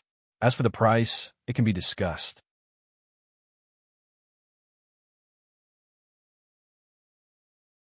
Chapter 643. Originally, she didn't care. If it wasn't for the fact that she didn't want to make enemies, she would have already kicked Ding Shan out of here. Ding Shan was just a small force with only 1,000 soldiers. She wasn't afraid of him. But all of this changed with Ding Shan's words. As if he thought he didn't hear it clearly, Borte asked, "Wait a minute, what did Company Commander Ding say?" Seeing that even Borte was shocked by him, Ding Shan's sense of superiority immediately increased. Thinking that a big shop can bully customers, but at the same time, a big customer can also bully the shop. He regained his previous smile and said, "I said that there is no limit to the number of war horses you can buy. We will buy as many as you can provide. The price will also satisfy you." Hiss. This time they heard it clearly, but because of this, Borte and the other two sucked in a breath of cold air. They didn't expect the 5-star army to be such a big customer. They also didn't expect them to be so rich. Borte was just worried that he didn't have enough money to face the Mongol army. He didn't expect that the heavens would send him a god of wealth so quickly. Borte, who didn't care about the other party before, immediately smiled.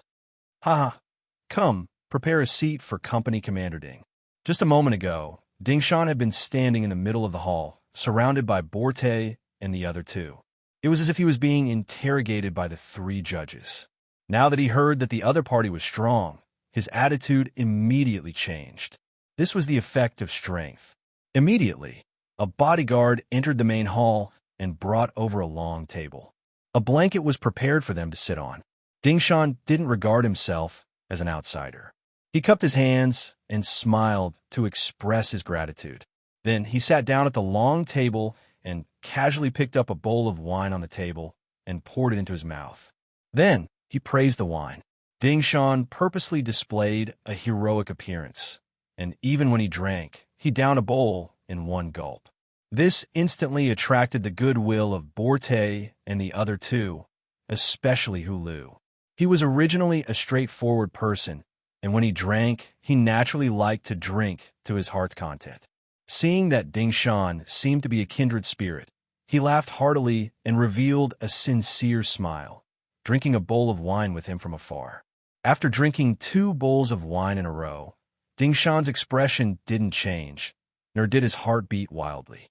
He looked at Borte, who was sitting at the head of the table, and said with a smile, "General, can we discuss the price and the number of war horses?" "Okay, now that Company Commander Ding has taken the initiative to come here, you can name the price," Borte said with a smile, looking like an old fox. The other party wanted to listen to his opinion. This was a matter of planning before taking action. Ding Shan did not have any objections to this. After all, this was the other party's territory. Of course, he would let the other party have the final say. "Okay, since the general has spoken, then this little one will name the price. For a batch of good quality war horses, we offer 120 taels. This is already the highest price in the market. As long as the war horses arrive, we will pay the money. It's only a few 100,000 taels of silver. Our 5-star army doesn't have anything else, but we have a lot of money." Haha. Ding Shan was very confident. Borte and the other two also believed in this point. If the other party didn't prepare enough money, then what right did they have to talk about cooperation? Besides, if they didn't have enough money, then weren't they afraid that they would flip out? One must know that this was the Jurchen's territory. Moreover, their military strength was several times greater than the other parties. No one would take the initiative to provoke such a powerful existence. As for the price of 120 taels of silver for a horse, this was indeed very fair. In the market, ordinary horses were usually sold for around 30 taels of silver. War horses were usually sold for 100 to 120 taels of silver. Very few excellent horses could be sold for a sky-high price of 150 taels of silver. However, that was referring to the price of delivery. This time, the other party had taken the initiative to come to Narcissus town. Therefore, they only needed to hand over the goods to the other party. Just this alone would save them a lot of transportation costs and risks. From his point of view, 120 taels of silver was indeed tempting. However, in this world, who wouldn't want more money? Since this was a business that was delivered to his doorstep, and Ding Shan looked like he was determined to get it, Borte naturally had no reason to let it go easily. Therefore, even though his heart skipped a beat when he heard the price of 120 taels of silver for a warhorse, he did not show it on the surface. He shook his head and said the price is too low. Ding Shan had naturally thought deeply before offering 120 taels of silver for a horse. Yes, Zhang Mingji had indeed seen the price of one warhorse at 200 taels of silver. However, the other party had no intention of doing business with him. They were prepared to rob him. The facts prove this point. After finding Zhang Mingji's corpse in Horn Hill Call, they did not find any large amount of money on him or in the group. This time, Ding Shan really wanted to make a deal with him. However, the other party still thought that the price was too low. This was a bit insatiable. Ding Shan argued with reason. General Borte, we are here to buy from you. You only need to send the war horses out of Narcissus Town, and our deal will be considered complete. This will save you a lot of trouble. I said, the price is too low. Borte had no intention of reasoning with Ding Shan. He still held on to his previous idea and repeated it. Ding Shan really wanted to leave in a huff. He could see Borte's greed. However, when he remembered that the sixth young master was waiting for his news outside the town, he had to forcefully suppress the thought of leaving.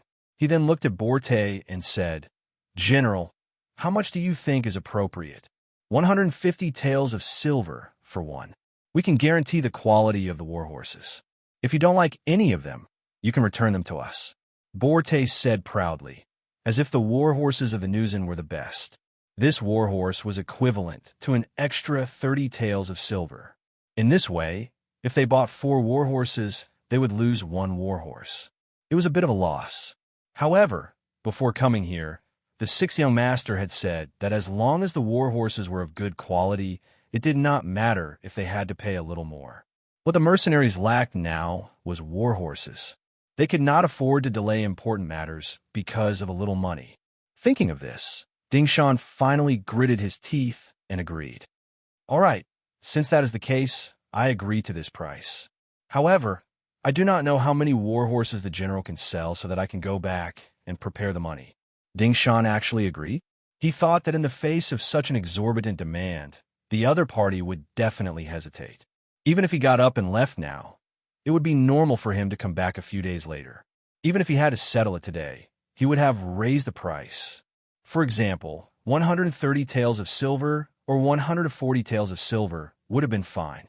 However, the other party did not say anything and just agreed.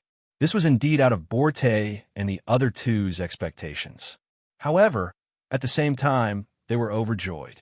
If one war horse could be sold for an extra 30 taels of silver, they would be able to make a lot more money. With this money, wouldn't they be able to compete with the Mongol army on the issue of new recruits? Good. Company Commander Ding is indeed a straightforward person. Since that is the case, this general will also be a little more generous. I will sell you 1,000 war horses for 150 taels of silver each. Borte laughed loudly, as if he was afraid that Ding Shan would go back on his words. He quickly settled the matter. 1,000 war horses, this number was not low. Perhaps the Nuzin might have some extra, but the quality was good. It was not easy to get so many war horses. This was also what made Ding Shan satisfied. All right, the total is 150,000 taels of silver. I will bring the money to trade in 2 days. All right, 2 days it is. Borte also agreed to this decision. Then, both sides looked at each other and laughed. After the business was finished, Borte originally wanted to ask Ding Shan to stay for a meal, but the other party said that he had something else to do and refused. After leaving the Nuzin's camp, he went to the Mongol camp. Very quickly, he also finished the business of 1,000 war horses. The only difference was that the other party accepted the price of 120 taels of silver each. Ding Shan's actions naturally did not escape Borte's eyes. When he knew that this person had gone to the Mongol camp to do business, his expression became somewhat ugly. He originally thought that with this amount of money, he would be able to compete with the Mongol Bagan. However, the other party also sold 1,000 war horses. Although the price was lower than his, it was impossible for him to increase the gap between them. This made him somewhat discouraged. However, at the same time, he was also interested in Ding Shan and the five-star army. This team was really rich. They were willing to spend 200,000 to 300,000 taels of silver without even blinking. This made him feel a great deal of envy and jealousy. General, I have already arranged for people to follow Ding Shan. I believe that the information regarding the five-star army will be sent back soon. Huilibu seemed to have seen through Borte's thoughts and took the initiative to add this sentence. Very good. Then let's wait and see how strong this five-star army is. Don't show off your wealth. If you don't have enough strength and still dare to show off like this, then you're not doing business. You're seeking death. At this moment, Borte's ambition had already begun to swell. He was eyeing the large amount of money in the hands of the five-star army. After Ding Shan finished the business with the Nuzin and the Mongol, he left Narcissus Town and walked toward the mercenary camp 20 li away. He was the commander of a company under the direct command of the regiment. Normally, he would be a scout and scout. Naturally, he had already discovered that there was someone following him. However, he did not care. If it was in the past, he would have been more careful. Now that the sixth young master was here, their strength had increased greatly. What was there to be afraid of? Ding Shan quickly rode back to the camp. Behind him, the scouts sent by General Huilibu looked around the mercenary camp. After seeing the general situation, he also left. Not long after, the information regarding the mercenary camp was passed to Borte and Huilibu.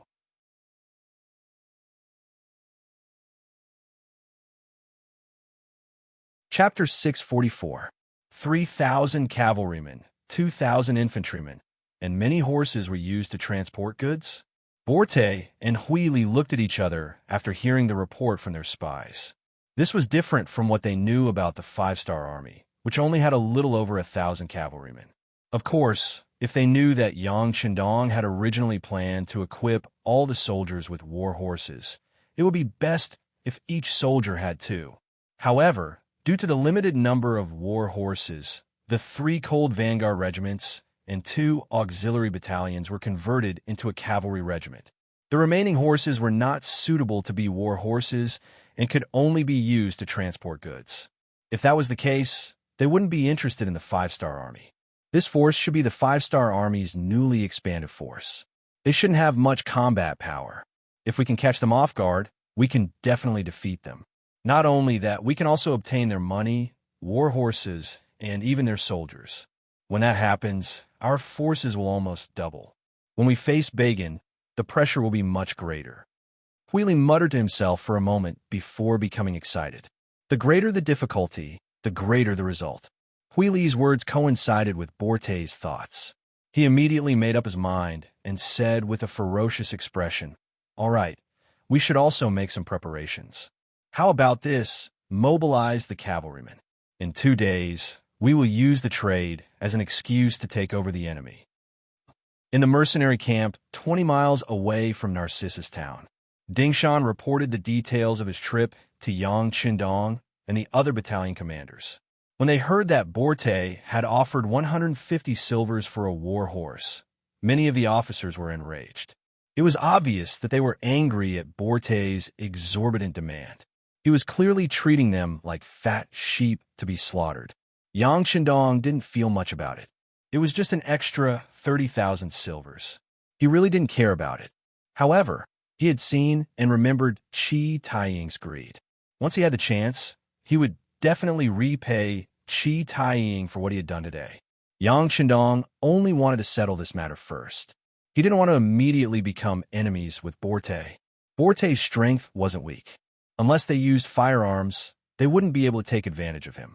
Besides, even if it was just because of 30,000 taels of silver, there was no need to start a war. This excuse was not enough. However, no one expected that an excuse would appear so quickly. Su Yinsheng, the commander of the reconnaissance battalion, appeared in a large tent and delivered the news he had just received from Narcissus Town to Yang Chendong and the other officers. "Sixth young master, Nurin is making a move. Our people spent a lot of money to get in touch with some of the Nuzin's cavalry. We just got the news from their mouths. In 2 days, they will be moving out in full armor. As for who the target is, the higher-ups didn't say. As soon as Su Yunsheng entered the tent, he reported the first-hand information that the scouts had received. Armor was usually only worn during military operations. After all, the heavy armor wasn't very comfortable to wear. The operation would take place 2 days later. It was probably very clear who the target was. No one would believe that the Nuzin would have other military plans 2 days later. Ha ha! Yang Qindong couldn't help but laugh when he heard the news. He had indeed come to Narcissus Town to buy a horse. This place was quite far from Beiming's garrison.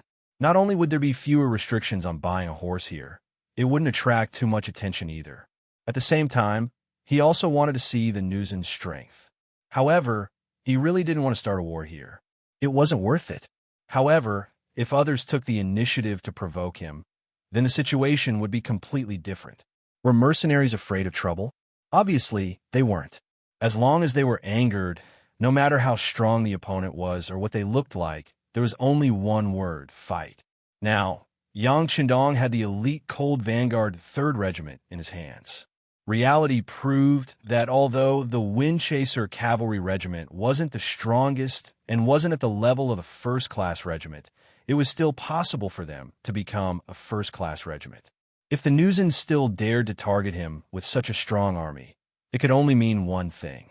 The other party's appetite was too big and too greedy. It was no wonder that in history, they had the idea of targeting the Great Ming Dynasty more than 100 years later. This was their nature, and it wouldn't be easy to change. It was a pity that they had provoked mercenaries this time. Yang Qindong wasn't going to be polite to them. With the number of cavalry he had, he might have to pay a high price to attack the other party. However, if he had to defend himself, it would be much easier. When Yang Qindong laughed, Tiger's Mane and Beta Persei, who knew him better, also laughed. This was the 6th young master's signature move. This kind of laughter showed that the 6th young master was angry. The consequence of being angry was definitely going to be a big battle. Both of them loved to fight, so they were naturally happy. Come, everyone, don't leave. Let's discuss the military battle plan in 2 days. Yang Qindong took the initiative to walk to the sand table and looked at his position. The Nuzin suddenly made a move. As one of their opponents, she naturally couldn't escape the eyes of the Mongol army. Both sides relied on Narcissus Town. The Nuzin and the Mongol army had long been in each other's shoes. It was very difficult for either side to do something behind the other's back. Therefore, in terms of news, Bagan received it much earlier than Yang Qindong. His general, Taimur, was in charge of recruiting new soldiers when he was urgently called to the barracks by Bagan. He was informed of what might happen in 2 days. General, is Borte planning to attack the 5-star army? Although Taimur was tall, he wasn't stupid. He quickly thought of a possibility. That should be the case. Otherwise, do you think they would dare to attack our army? Bagan said proudly. Although he wasn't as strong as the Nuzin in terms of military strength, he was a Mongol. The Mongol cavalry had once been invincible. Even now, although it had declined, a starving camel was still bigger than a horse. It wasn't something that just anyone could provoke. The Beiming army might have the guts, but the Nuzin soldiers led by Borte definitely wouldn't. Since they couldn't attack them, they could only attack the 5-star army that had just arrived. When Ding Shan appeared here today, he looked like a child of wealth. It was no wonder that Borte and the others would have such thoughts. Taimur found out from Bagan that Ding Shan wanted to buy 1,000 war horses. He couldn't help but worry. General, it seems like the 5-star army is very rich. However, the more it is so, the more we can't let them succeed. Otherwise, once they obtain the 5-star army's resources, their strength will become unstoppable. The gap between our two sides will only widen. This will be disadvantageous in the future. That's right. Bagan nodded heavily. This was the reason why he called Taimur over. General, what do you plan to do? Taimur knew that since Bagan had made his intentions clear, he must have thought of a countermeasure. However, he didn't know what to do next. Bagan didn't answer immediately. He seemed to be hesitating as well. After a few breaths, he said, "We have 3 options now. First, we take the initiative to look for Borte. Since there are benefits, we naturally can't let them take it all for themselves. We can work together to eliminate the 5-star army and share the benefits. Second, we can work together with the 5-star army and fight Borte together. This way, we can achieve our goal of severely injuring him. From then on, we will become the strongest force in Narcissus Town. Third, we can secretly inform the 5-star army of Borte's intention to attack and wait until both sides are heavily injured before we suddenly attack and reap the benefits. There were 3 options to choose from. At this moment, Temur was silent. He was considering the feasibility of the 3 options in his mind. The first option didn't seem to make sense. They could obviously take all the benefits for themselves. Why would the Newsen share the benefits with them? At least if it were them, they definitely wouldn't be willing to share the benefits with others. As for the second option, although it might severely injure the Newsen, the benefits would be very limited. Without money, they wouldn't be able to expand. If Narcissus Town didn't have a strong force, it would only attract the attention of the Biming army. It might even cause them to send troops to deal with Narcissus Town. On the other hand, there was only the third option. If it went well, not only would they be able to get rid of Borte, but they would also be able to obtain enough money from the 5-star army to develop themselves. As long as they had money, they would be able to attract more people to join them. Once their force grew, it would be much more difficult for the Biming army to deal with them. This was the only way for them to develop and survive. The third option. Temur made his decision after weighing the options in his mind. Very good. Bagan laughed and nodded. It was obvious that he was leaning towards the third option. Now that he had reached an agreement with Temur, they could go and make preparations. They were like the mantis stalking the cicada, unaware of the oriole behind. Not long after the 2 generals reached an agreement, a Mongolian scout quietly left Narcissus Town and went to the mercenary camp 20 miles away. He passed on the news that Borte might deal with them in 2 days. In the tent, Tiger's Mane politely sent the Mongolian scout away. He then returned and stood beside Yang Shandong. Young master, you've guessed correctly. It seems that the Mongolian army has a lot of ideas. Haha, this is a world where the strong prey on the weak. It's normal for them to have a lot of ideas. The key is still strength. Without enough strength, even if you're smart, you can only protect yourself. Yang Shandong maintained a confident smile on his face. He had said before that it was impossible for the Mongolian army to not interfere in such an important matter. Not long after he said that, they indeed made their move.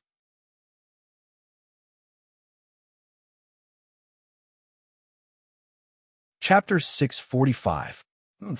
If you want to take advantage of us, then you should be prepared to be swallowed by us. Yang Shandong's eyes flashed with wisdom. If the Mongol army did not have any intentions of attacking them, he would not spend so much effort to deal with them. However, since they had such thoughts, he could only give them a taste of their own medicine. What Mongol background? This might be able to scare the Newsen, but it was not enough to enter Yang Shandong's eyes at all. If they made him unhappy, he could also deal a heavy blow to the Mongol army.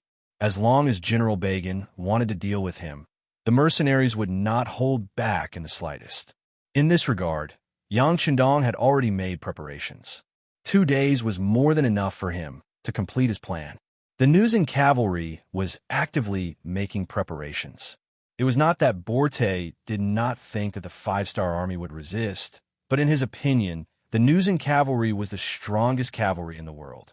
If they really fought, even a Mongol cavalry would not be their match. There was no way they would lose this battle. If they succeeded in their surprise attack, the battle would be over in less than 2 hours. On the other hand, the problem was Bagan's 2,500 cavalry. If this person interfered, it would be troublesome. As a precaution, Borte purposely left General Hui Libu behind and gave him 1,000 cavalrymen to keep an eye on Bagan. Once Bagan made a move, he was to restrain him. Although they didn't have the advantage in numbers, they didn't intend to severely injure Bagan. As long as they could keep Bagan in the vicinity of the town, they could wait until the 5-star army was completely annihilated. Bagan would then tactfully become obedient. As a result, they only sent 3,000 cavalry to fight the mercenaries. Hulu was the vanguard. while Borte led the middle. Regarding this, Yang Shandong was not very clear. After all, the scouts he sent out only knew that the Newsen cavalry had a mission. As for what the mission was, they would not know until the morning of the day after tomorrow. But whether it was 3,000 or 4,000 enemies, Yang Shandong wasn't afraid. It was just a defensive battle. Even if Borte and Bagan joined hands, he wouldn't be afraid. Time passed bit by bit. On the surface, the five-star army did not make any movements during the day and seemed to be waiting for the transaction 2 days later. However, as soon as night fell, the army began to get busy. Ding Shan's direct cavalry regiment was also responsible for the role of sentry posts. They would chase away the Newsen cavalry who were responsible for scouting until the sun came up, and they would only let them in again after daybreak. This practice did not arouse the suspicion of others. After all, everyone was afraid of being attacked at night. For the sake of safety, the vigilance at night was stricter than during the day. This was understandable. Therefore, this matter was only reported to Borte symbolically. Nobody paid any attention to it. They were completely unaware that a large number of mines had been quietly buried in the front of the mercenary camp. A portion of these mines had been modified by Crimson City's ordnance stones in the later stages. They were called passive detonation mines, or passive mines. These mines weren't very powerful, but they could be used to deal with cavalry. They played a role in disrupting the morale of the troops. The biggest difference between passive mines and active mines was that the latter would explode when stepped on, while the former required a long rope to detonate. This could greatly ensure that the mines wouldn't hurt their own people. This was the new technology of the time. For example, the Great Ming Dynasty had already had mines. They buried a type of gun underground. When stepped on, it would detonate. The lethality wasn't very high, but it was enough to give people a headache. The appearance of passive landmines had indeed greatly improved this technology, ensuring that mercenaries could continue to advance in this era. In the future, as they continued to develop, remote-controlled landmines would also appear, which would greatly increase the distance of detonation. That would be the true power of this technology. While burying the mines at night was one thing, cavalry soldiers were also quietly sent out. They left the camp and disappeared into the night. In just 2 nights, the original Windchaser Cavalry Regiment, Cold Vanguard Regiment, and 2 auxiliary battalions had all left. The only ones remaining in the camp were Yang Shandong's 4 auxiliary battalions. Regarding Yang Shandong leaving so few soldiers by his side, both Windchaser Regiment and Commander Wu Sheng expressed their objections. Regarding this, Yang Shandong acted as if he didn't hear anything. He only instructed them to fight according to the plan. This was especially true for Wu Sheng's 3rd Regiment. This was their first time on horseback, and they had given up on the most advanced firearms. If they couldn't adapt well, the danger factor on the battlefield would increase by a lot. It wasn't that they couldn't use firearms on horseback, but they would definitely lack stability and accuracy. Therefore, Yang Shandong's request was that unless they were confident, they should fight with cavalry swords. Since they were cavalry, they should be used to fighting on horseback and using cold weapons to hack and slash. Under Yang Shandong's insistence, the main force was finally sent out. Only 4 auxiliary battalions were left. They were led by Commander Lu Zhua. Lu Zhua was left behind. When he woke up on the morning of the 3rd day, his entire body was filled with nervousness and excitement. Yang Shandong saw all of this and couldn't help but smile. "Commander Lu, don't be so nervous. Everything is ready. You just need to do what you normally do in battle and training. Yes, don't be nervous. 6 young master, I'm just excited. Thank you for trusting our auxiliary soldiers and handing the heavy responsibility of protecting your safety to us." Lu Zhua really wasn't nervous. He had fought dozens of battles, big and small. The nervousness of a new battlefield wouldn't appear on a veteran like him. But just as he said, he was truly excited. Yang Shandong had sent out all of the main force and only left 4 auxiliary battalions at home. If this wasn't trust in the auxiliary soldiers, then what was it? In reality, it was impossible for only 4 auxiliary battalions to be at home. For example, Guard Squad 1 and 2 and Ghost Sniper Squad were all left by Yang Chendong's side. These people added up to nearly 100. In reality, their strength was several times greater than their own. With these people around, Yang Chendong could be said to be safe enough. But if Lu Zhuo was willing to think this way, he naturally wouldn't correct him. Good. It's good that you know this young master trusts you. Since it's like this, perform well today. Yang Chendong chuckled. Then, he looked at Ding Shan, who had been standing beside him for a long time, and said, Company Commander Ding, it's about time. You can leave now. Remember, don't be rash. Just follow the plan, and there won't be any problems. Yes, sixth young master, I will remember. Ding Shan was a little nervous and nodded respectfully. This was the sixth young master. To be able to be remembered and stand beside him for a while was something to be proud of. Everything was ready, except for the east wind. This east wind referred to the arrival of the transaction time. After Ding Shan received the order, he led a company of his subordinates and rode out of the camp with the 150,000 taels of silver, rushing towards the area 10 li ahead. At the same time, the news and cavalry in Narcissus town also started to move. General Hulu was the vanguard, and Borte was the center of the army. They brought 3,000 cavalrymen out of the town. Only General Hulu was left behind to watch the Mongol cavalry's every move. Borte has left. Oof, how arrogant. He didn't even see an extra warhorse. It's obvious that he wants to make a move. Temu brought a few soldiers and watched the news and cavalry leave the town. Then, he returned to report to Ba Jin. Very good. Looks like our guess was right. Since that's the case, let's get ready to move. Ha! Ba Jin chuckled. At this moment, his eyes were filled with excitement. If this matter was settled well, Narcissus Town would be his leader in the future. The Mongol cavalry under his command would also welcome a great opportunity for development. Temu nodded heavily and turned around to gather the troops. Previously, to prevent their intentions from being discovered by the Newsen, they didn't even tell the cavalrymen that there was a battle mission today. It would take some time to gather the troops now. Borte set off. 3,000 cavalrymen marched out until they were about 10 miles away from the 5-star army. That was also the location of the transaction that both sides had agreed on. It was about 10 miles away from each other's territory. No one had to worry about an ambush.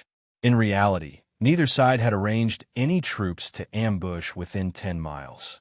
Borte didn't care about it. As long as his cavalry charged forward, what kind of enemy would be their match? Yang Chendong had prepared enough backup plans. He was worried that he would alert the enemy. Naturally, he didn't arrange any troops to ambush them at the location of the transaction. Therefore, when both sides appeared here in the dark, they were very calm. However, when Ding Shan looked forward and saw that General Hulu, who had drunk a bowl of wine with him, didn't even bring an extra warhorse, he couldn't help but frown. General Hulu, I've brought the silver. Where are the warhorses we need? Ha! The warhorses are right in front of you. We're riding on them. How about it? They're all good breeds, right? Hulu chuckled and said shamelessly. Hulu's vanguard was exactly 1,000 cavalrymen. It was the same as the 1,000 warhorses they had agreed on. Although the numbers were correct, Ding Shan didn't believe it. His expression turned cold as he asked, General Hulu, it's rare for you to drink to your heart's content. How can you be so unreliable? Since you don't have any sincerity, then we'll talk about it when you do. Let's go. Ding Shan was very decisive. He led the 100 cavalrymen and left without any hesitation. From how quickly they retreated, it was obvious that this wasn't a decision they had just made. They had been prepared for this for a long time.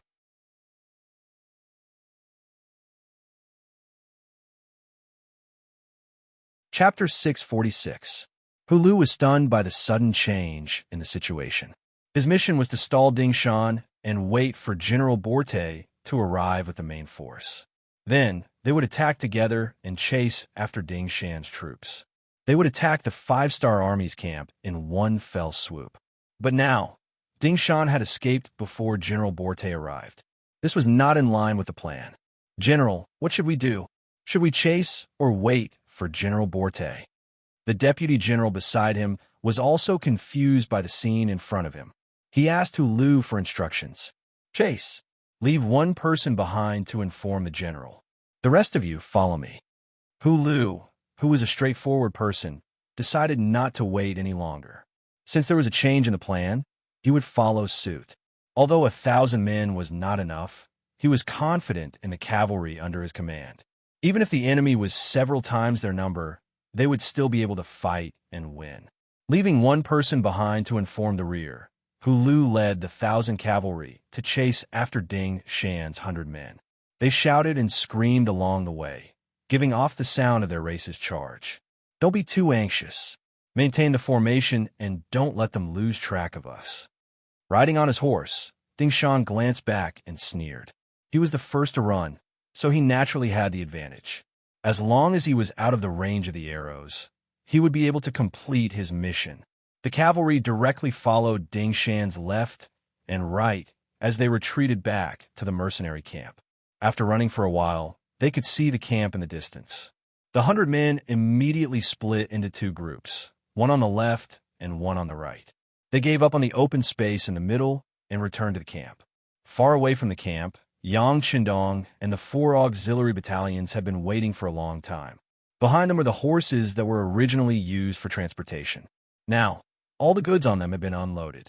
From afar, it looked like there were war horses everywhere. Young Master, Commander Ding is back. Tiger's mane pointed forward with a confident smile on his face. Hu Lu, who was in the middle of chasing, saw the prey in front of him split into two groups. He was stunned at first, but then a look of disdain appeared in his eyes. You want to split on my troops? I won't fall for your trick. Come on, let's charge together. Hu Lu didn't seem to be fooled. He continued to charge forward with his 1,000 men.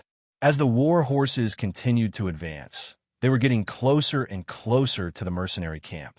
3 miles, 2.5 miles, 2 miles. When they finally reached the distance of 2 miles, deafening roars suddenly rang out beside the charging Nuzan cavalrymen.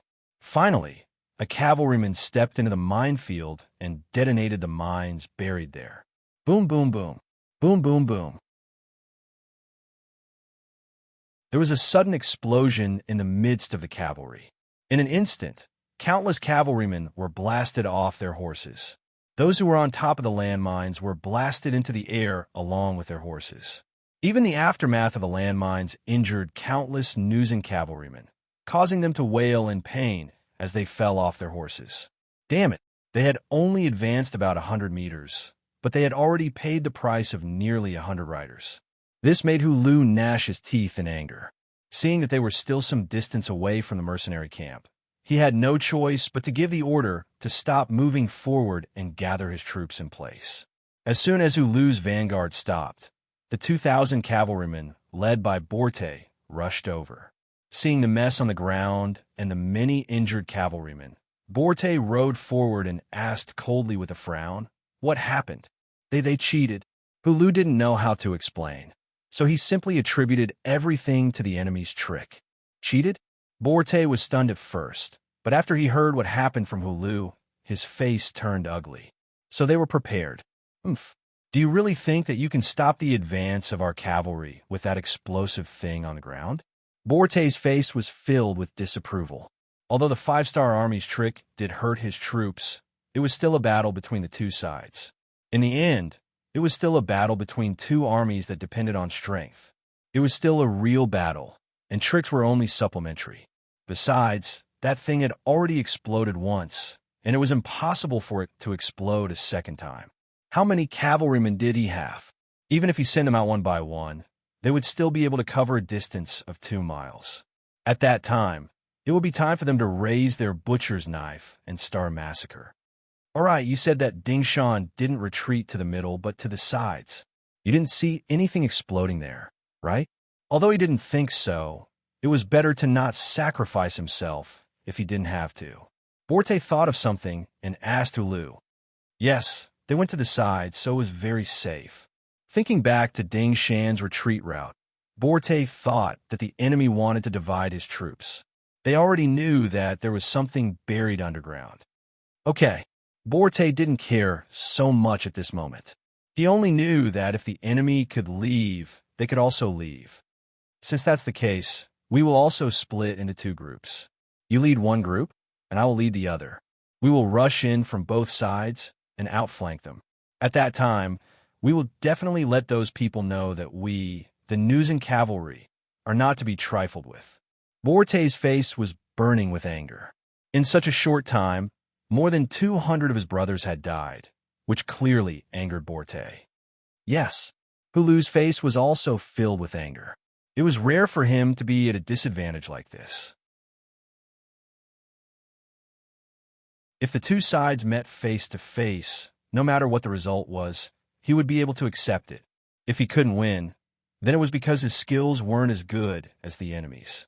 But to be able to succeed with a trick like this really made him feel bitter. The less than 3,000 cavalrymen began to split up. Borte went to the left, Hulu went to the right, and the two groups of cavalrymen began to advance from the sides, as if they were going to outflank the enemy. Young master, they're learning from company Commander Ding. Tiger's Mane's eyesight was still very good. As soon as the other side made a move, he saw through it. At this moment, Yang Qindong was sitting on a bamboo chair. He didn't know where he got a paper fan in his hand. From time to time, he would brush it twice. At this time, Fan Xian really looked like Zhuge Liang on TV.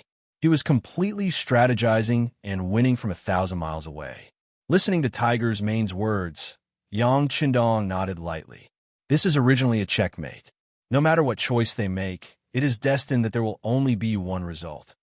These words were said very calmly, without any emotion, as if the next thing to die in front of him was not 3,000 cavalrymen, but 3,000 ants that had nothing to do with him. These words were not just empty words. After 2 days of preparation, Yang Qindong really set up a dead end here. Even if the other side wanted to jump out now and did not want to fight anymore, it was still a dead end. When they were chasing Ding Shan, this net had already been cast. Now what they had to do was to close the net. Come on, signal the flag, cut off the enemy's retreat, and be ready to detonate the passive mines at any time. At the same time, order the 4 auxiliary battalions to be ready to fire. The calmer Yang Qindong was, the more excited Tiger's Mane was. This was his 6th young master. He was always so confident, and there was never anything that could stop him. Beta Persei, go and execute the order. Tiger's Mane turned around and said to the tall Beta Persei, who was the flag bearer. Okay. Beta Persei stood up straight and began to wave the 2 red and black flags in his hands, constantly making various movements. With a series of movements, the ground under their feet seemed to move. Tremble, tremble. It was as if the earth was roaring, or as if an earth dragon was born. An earthquake is coming. This movement also caused the Jurchen cavalrymen, who had just split up, to stop and watch. The ground behind them was filled with dust, covering the sky and the sun. Then, one by one, the cavalrymen in military green uniforms began to slowly appear in their sight. 1, 2, 3, they couldn't even count. Where did the reinforcements come from? When Borte saw the other side's neat uniform, his face changed drastically, and he spoke with a somewhat panicked voice. Didn't the scouts say that the 5th Star Army only had 3,000 cavalrymen? If that was the case, then where did the cavalrymen behind them come from? Could it be that the information was wrong, or, no matter what, he was still a general who commanded an army? Borte's brain worked very quickly. After thinking for a while, his eyes suddenly lit up. He looked forward and said, I know, they sent all the cavalrymen behind us, and there aren't many enemies in front of us. They want to attack us from both sides. General, what should we do? The Jurchen cavalrymen who followed Borte all asked with an ugly expression. It was supposed to be a one-sided massacre. Even if they encountered some resistance, it should be sporadic. How did they become dumpling fillings and were about to be wrapped up? The most frightening thing in a war was unexpected situations, because it often meant that one side had miscalculated. It meant that they had lost their innate advantage in wisdom and strategy. The unknown was the most frightening thing. Some people were already worried about what kind of serious consequences the general's miscalculation would bring to them. In other words, because of the unexpected situation, the Jurchen cavalrymen's morale was already unstable. If this situation was allowed to develop, it might cause the morale of the cavalrymen to drop. If that happened, no matter how many soldiers they had, they wouldn't be able to fight back. Borte was very clear about this, and he naturally didn't want to see this happen. He immediately shouted, "Don't be afraid, the enemy's main force is behind us, and there aren't many enemies in front of us. As long as we are fast enough, we can completely defeat the enemy's main force. Then we will be able to gain a foothold, turn around, and destroy the enemy behind us. Victory will be ours."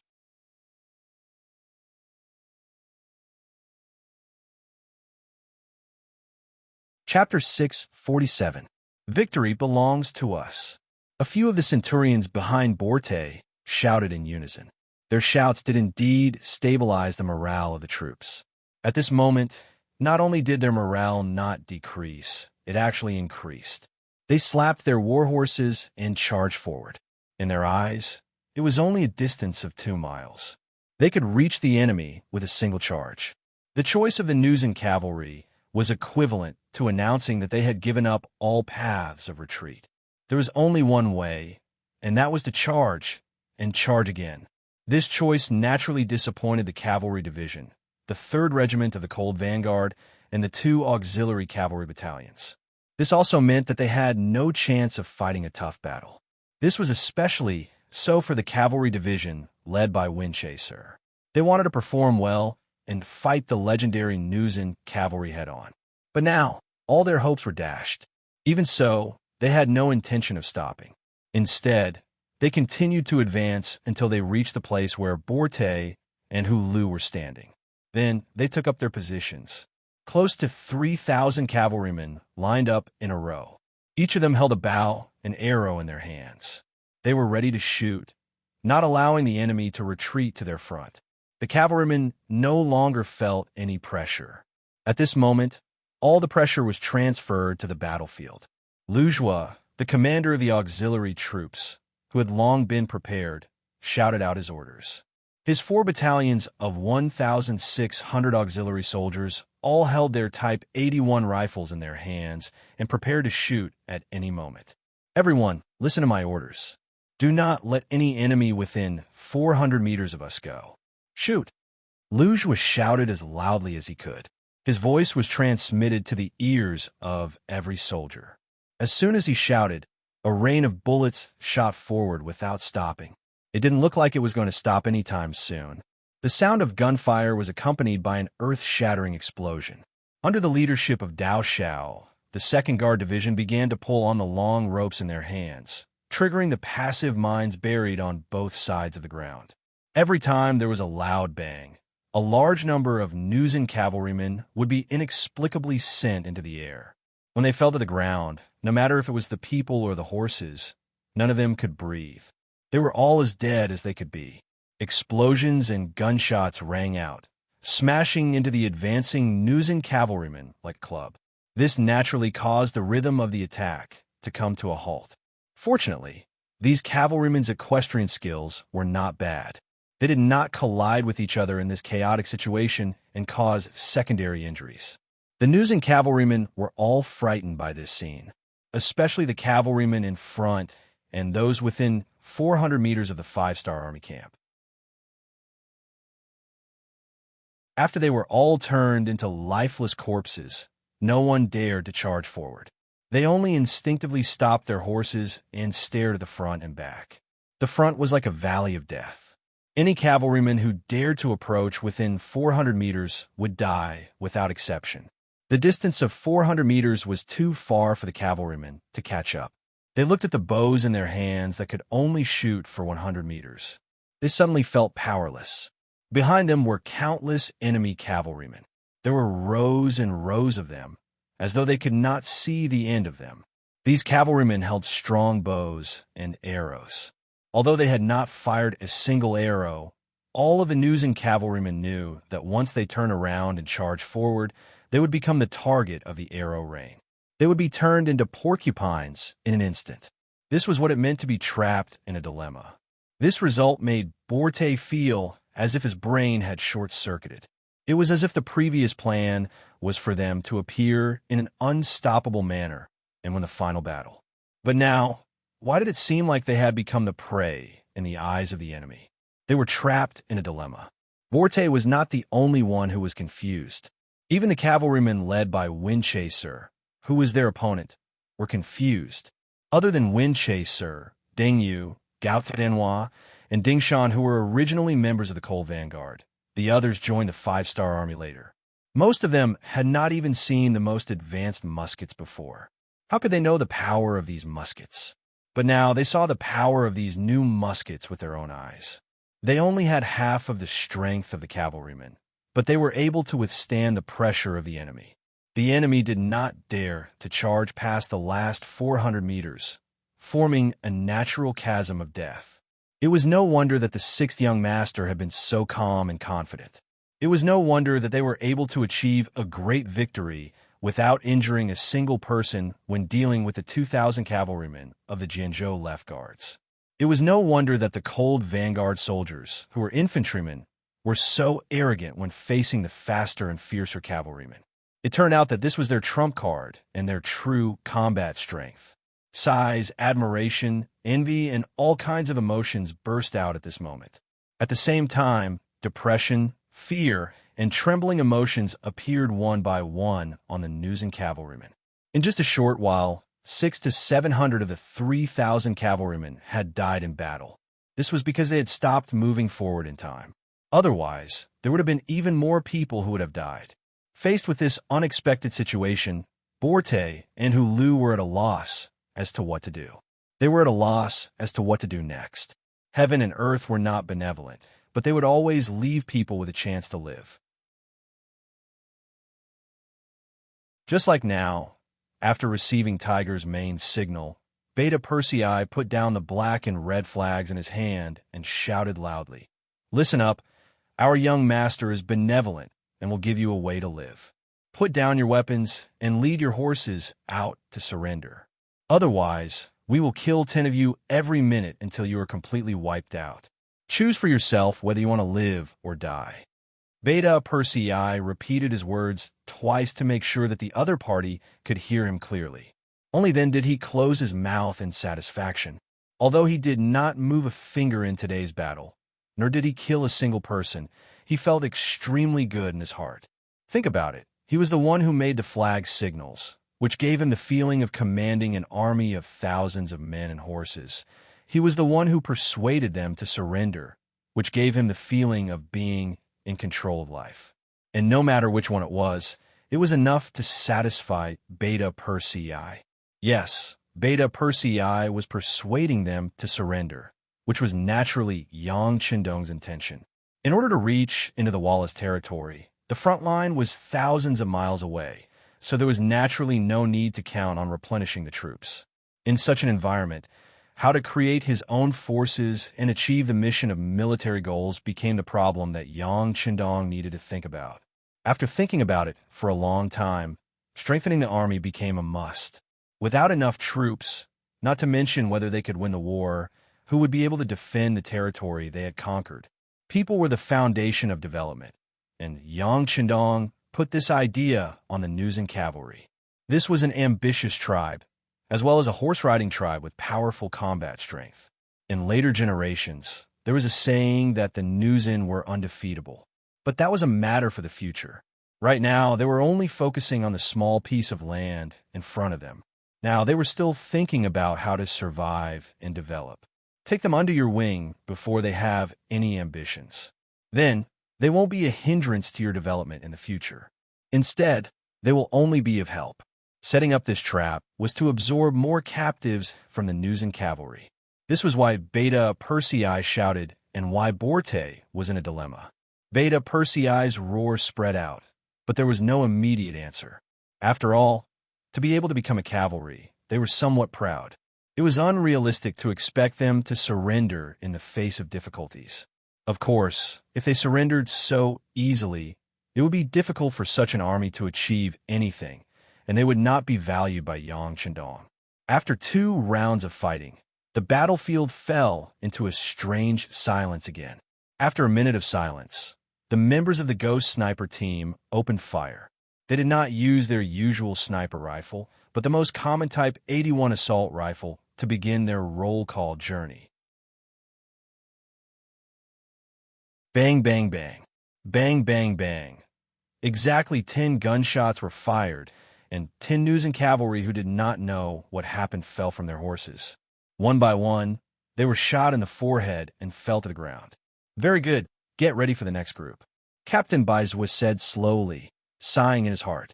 This kind of training with real people as targets is definitely the best opportunity to improve the marksmanship of his team members. This will also greatly overcome the psychological barrier when they kill people. At this moment, he even thought that it would be best if these News and cavalry did not surrender. In this way, his team members will have more opportunities for actual combat training. They really dare to kill people. 10 people were really killed. Some of the more attentive ones even counted the number of deaths. As the screams continued, the expressions of the News and cavalrymen turned ugly. Some of them even intentionally hid behind the people around them. Clearly, they were looking for a human shield. Bang, bang, bang, bang, bang, bang. Another minute passed, and another 10 News and cavalry were killed on their horses, causing a commotion and chaos. The unpredictable marksmanship of the Ghost Sniper team has completely destroyed the psychological defense of the News and cavalry. More and more people looked at Borte or Hulu. After seeing this kind of gaze many times, even the two generals couldn't help but feel scared. Especially Borte. Some of the cavalry near him have already pulled out their sabers and were eager to fight. It seems that if they do not surrender in the next breath, they will cut them down.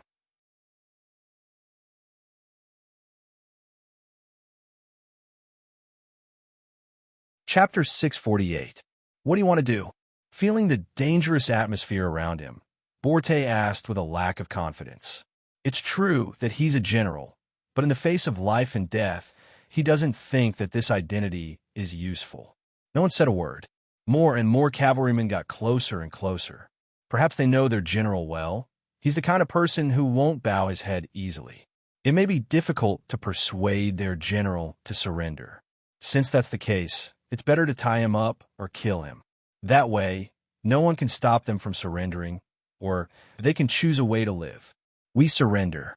While the atmosphere around Borte was tense, Hulu on the other side had already made the final decision. Unlike Borte, no one dared to make any threatening moves towards Hulu. They just focused their attention on him.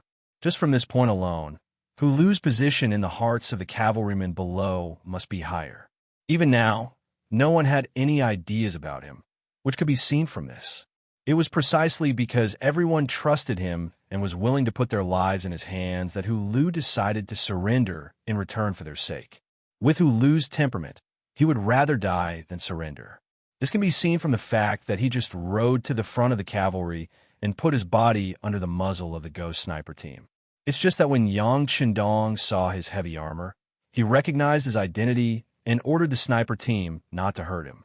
On the other side, Borte kept hiding behind other soldiers, completely showing his cowardly side.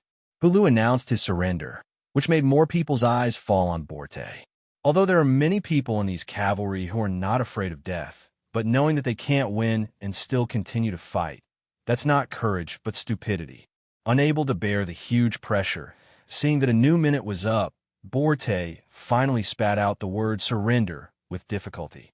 Hearing this, the News and cavalry couldn't help but rejoice. In any case, they don't have to die, and no matter what kind of problem they will face next, is there anything more terrible than death?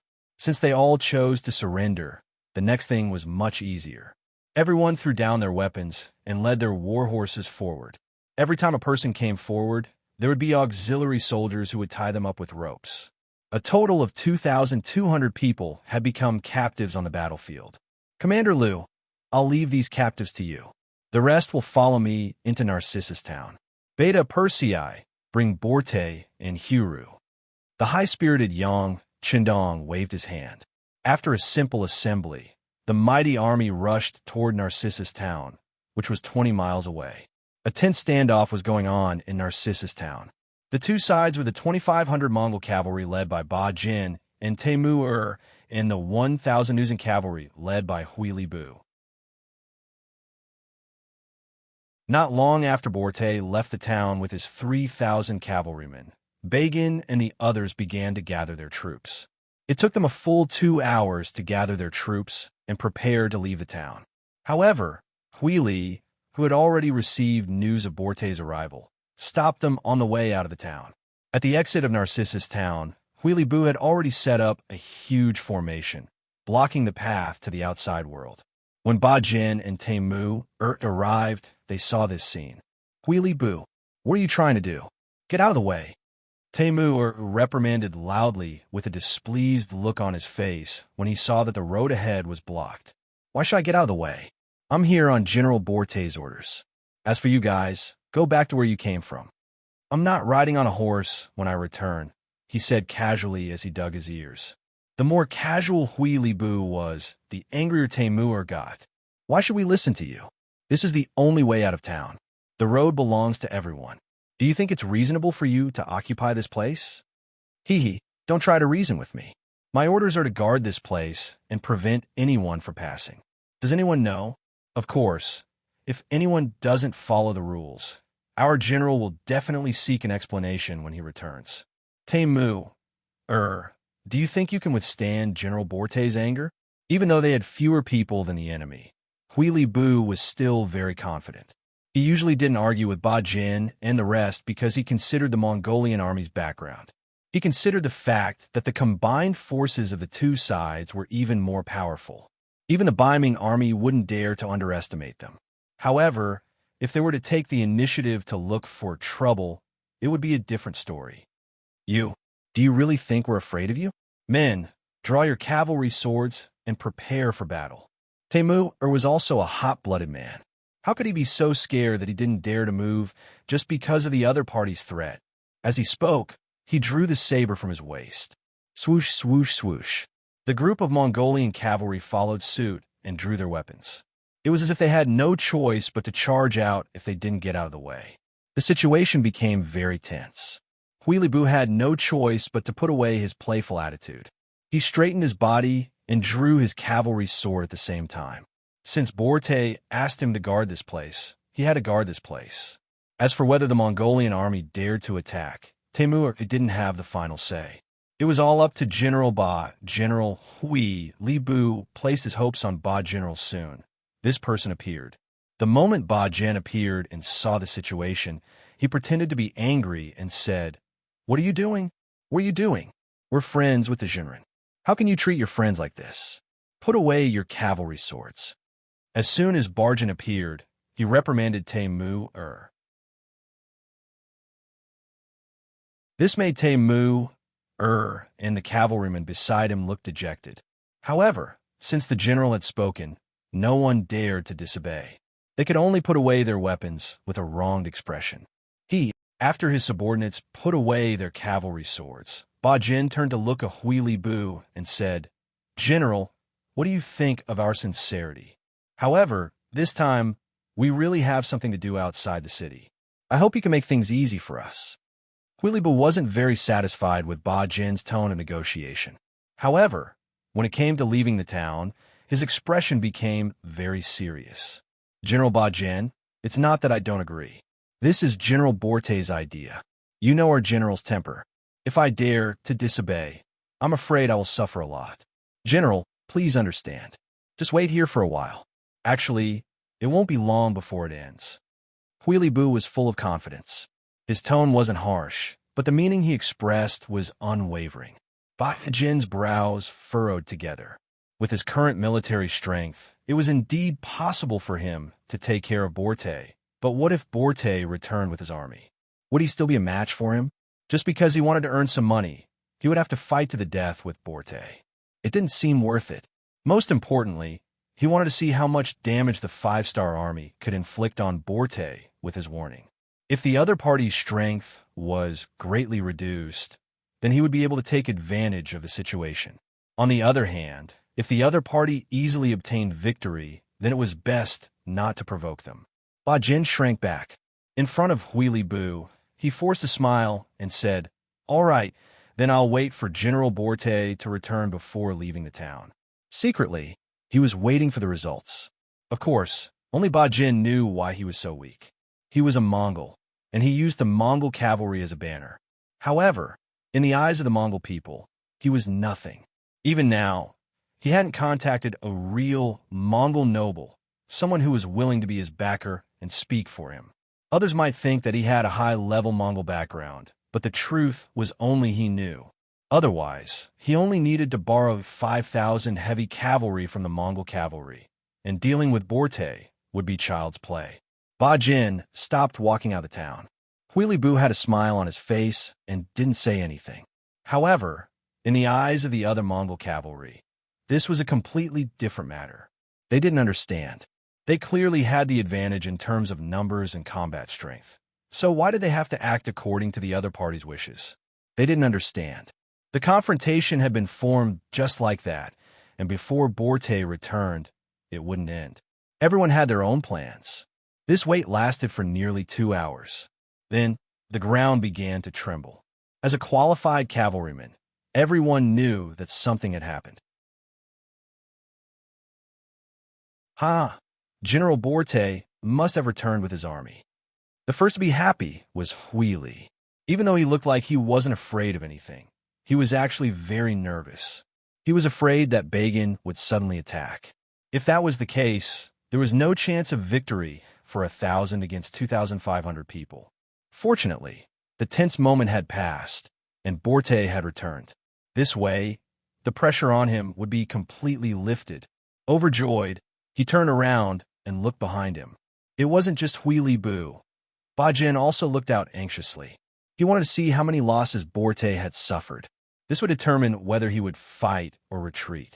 Dust flew everywhere, and the cavalry soldiers were getting closer and closer. In terms of numbers, there seemed to be a lot of them.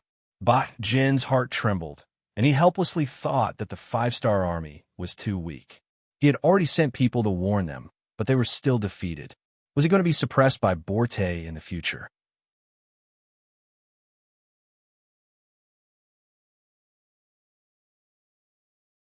Chapter 649. Of course, Huili was in high spirits. When he saw the troops getting closer and closer, the first person he saw was Borte. He was overjoyed and shouted, "General, congratulations on your triumphant return. Retreat." Bagan also saw Borte at the front of the cavalry. He knew that he had lost his chance, so he turned around and left without hesitation. Bagan retreated, leaving only Huili Bu and his cavalry at the town gate. He looked at Borte with an excited expression, waiting for the general to laugh arrogantly. It seemed that Borte would do this every time he won a battle. Huili Bu knew Borte too well. That's why he was so hopeful. That's why he noticed something was wrong. In his eyes, Borte didn't laugh this time. Instead, he looked listless. If he observed carefully, he could even see the nervousness and fear on Borte's body. Something is wrong. Huili Bu was smart and observant. When he looked carefully, he noticed that the people beside Borte weren't his guards. They were people he didn't know. That's why he felt that something was wrong. Congratulations on your triumphant return. The other Nuzen cavalry didn't know about this. When they saw Borte return with a large number of cavalry behind him, they naturally thought that they won the battle. They cheered happily. Huili Bu chose to leave amidst the cheers. Although he didn't know why Borte acted strangely today, it was better for him to leave first for his own safety. If it was really a misunderstanding, he would appear in time. He believed that the general wouldn't blame him for this. Everyone was congratulating the general on his victory. No one noticed that Huili Bu had left quietly. When the cavalry arrived at the entrance of the town and surrounded the 1,000 cavalrymen, Borte asked, "Where are you, Lili?" At this moment, everyone realized that their general was nowhere to be found. Unable to find his way back, Borte turned around to look at Yang Chendong, who was riding on a white horse behind him. "Don't worry about him. Tell the cavalry to put down their weapons and dismount." Yang Chendong didn't put a small Jurchen general in his eyes. What he was interested in was the 1,000 cavalrymen and 1,000 war horses. Yes, Borte hurriedly complied, then glanced at the two muskets that were secretly staring at him. He turned around and ordered according to Yang Chendong's instructions. Everyone listen up, dismount, put down your weapons, and stand aside. Once the order was given, the 1,000 cavalrymen were stunned and didn't know what to do. It was understandable for the general to dismount. After all, it was a form of courtesy to dismount in front of his superior. But what the hell did he mean by putting down his weapons? What? Can't you hear my orders? Seeing that no one obeyed, Borte shouted angrily. He was really afraid. He was afraid that the muzzle of the gun behind him would suddenly erupt with flames. At such a close distance, he had absolutely no chance of survival. Now that the general was gone and Borte was so angry, although they were still somewhat puzzled. Out of habit, the cavalrymen took the initiative to dismount and threw their sabers to the ground. Tie them all up. Seeing that everyone had put down their weapons, Yang Chendong finally didn't want to be behind the scenes. He stood up on his white dragon horse and gave the order. The auxiliary soldiers of the two cavalry battalions that surrounded them quickly moved into action, tying up these unarmed Nuzan cavalrymen with ropes. With Borte and Hulu at the side, there really wasn't anyone who dared to resist. Of course, this had a lot to do with the promise that Yang Chendong made to them before. On the way here, Yang Chendong said that if the Nuzan cavalrymen were willing to surrender, he wouldn't kill them. On the other hand, if the cavalrymen dared to resist, then they would be killed without mercy. It wasn't impossible to kill them all. Borte was worried that his life would be in danger, so he naturally obeyed. Hulu was really worried that his brothers would be sacrificed for nothing, so he could only cooperate. Just like that, the 1,000 Nuzan cavalrymen were quickly tied up as captives. Leave 2 auxiliary battalions here to watch them. The rest of you surround the Mongol cavalry camp. Those who surrender can live, and those who resist will be killed. Taking advantage of the situation, Yang Chendong gave the order to take down the Mongol cavalry camp. Immediately, the Windchaser Cavalry Regiment and Wushang's 3rd Cold Front Regiment moved out. They had more people than the Mongol cavalrymen and split into 2 groups, heading straight for the Mongol cavalry camp on the east side of town. Barjan had already returned to his house in town, his face full of hatred. He originally thought that he would be able to reap the benefits, but now it seemed that the 5-star army was too useless. Borte should have gotten all the benefits. What is he going to do now? With enough money, Borte and the others would definitely welcome a period of development. Narcissus Town was only so big, so is there still room for him to develop and survive? But if he left this place, where would he go? Back to the Mongol lands or to the Walla region? With his measly 2,500 men, it would be like throwing a stone into a pool of water. It wouldn't cause much of a ripple. Moreover, at least 1/5 of the 2,500 men had families in Narcissus Town. Would they be willing to leave with him and go to a new place? At this moment, Barjan felt like his head was about to explode. He actually felt like he couldn't see the path ahead. Lowering his head, Barjan headed deeper into the mansion with his mind in deep thought. He needed a quiet environment to think things through. Swoosh! A curved blade suddenly appeared and was placed against his neck. The cold feeling made his body tremble involuntarily. He instinctively wanted to kneel on the ground. Don't move. Otherwise, I can't guarantee that I won't be able to hold the blade firmly. If I accidentally cut your neck, you can't blame anyone else. A lazy voice sounded in his ear. Then, he saw an extremely skinny man appear on his left. That's right. If you dare to move, you will definitely die. Now, I'll give you a chance to live. This is a rope. Tie it up yourself. Another voice sounded from his right. Contrary to his left, this person was extremely muscular. With just a glance, one could tell that he was at least 180 pounds. These 2 people were the members of the Wolf Fong Special Forces, Shouho and King Kong. Yesterday, the Wolf Fong Special Forces had been ordered to infiltrate Narcissus Town. Just now, they had used the opportunity when the Mongol cavalry was on the move to sneak into Barjan's house. They only needed to wait for the other party to turn around to take control. Shouho and King Kong's abilities were considered top-notch even in the Special Forces. Furthermore, they had already hidden and attacked suddenly. How could Barjan have the chance to resist? Looking at the rope that was thrown at his feet, he lowered his head to pick it up. He didn't want to die, so he followed the orders of others and tied his hands tightly. Just as Barjan was captured, another member of his team, General Taimur, also encountered the members of the Wolf Fong Special Forces in his own house. The difference was that he had chosen to resist with all his might. At the entrance of the town, when the army had no choice but to retreat, Taimur was already full of anger. He couldn't understand why the general didn't allow him to fight. In his opinion, even if he was defeated or killed in the end, it would be better than being wronged. As he felt wronged and couldn't think straight, Taimur didn't return to the camp with the army. Instead, he returned to his house in the town. He had to think carefully about what was going on and whether he could continue to trust and follow Barjan. At this moment, the members of the Special Forces made their move. They used Silverhand and Steel Leg to deal with him. Their sudden attack had indeed caught Taimur off guard. However, because the other party resisted with all his might, and because they had been ordered not to kill, the three of them actually got tangled up in a fight. There wasn't a clear winner immediately. Sai, you guys are really embarrassing. 2 against 1, and you still can't complete the mission. Another person had appeared on the roof. He was equally tall, and his arms were 1/5 longer than an ordinary person's. He was the violent ape of the Wolf Fong Special Forces.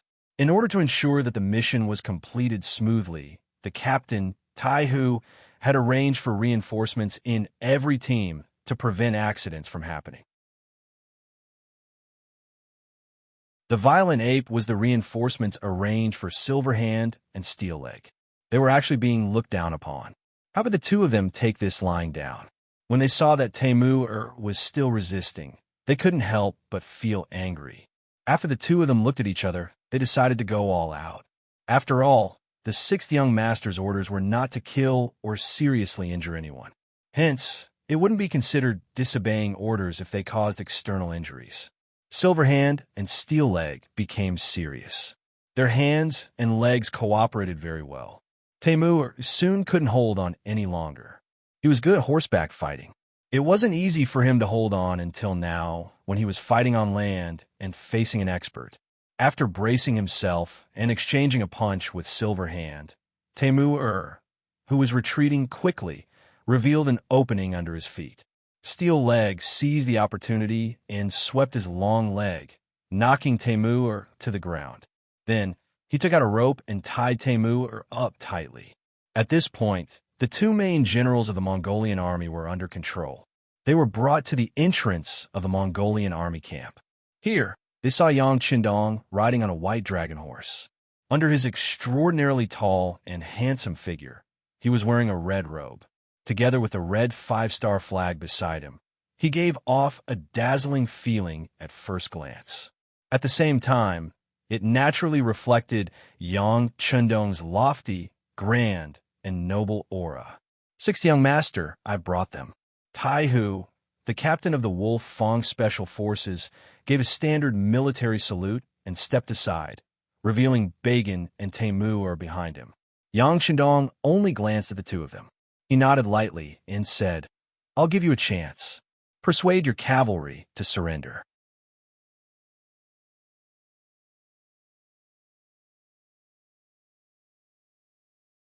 Chapter 650.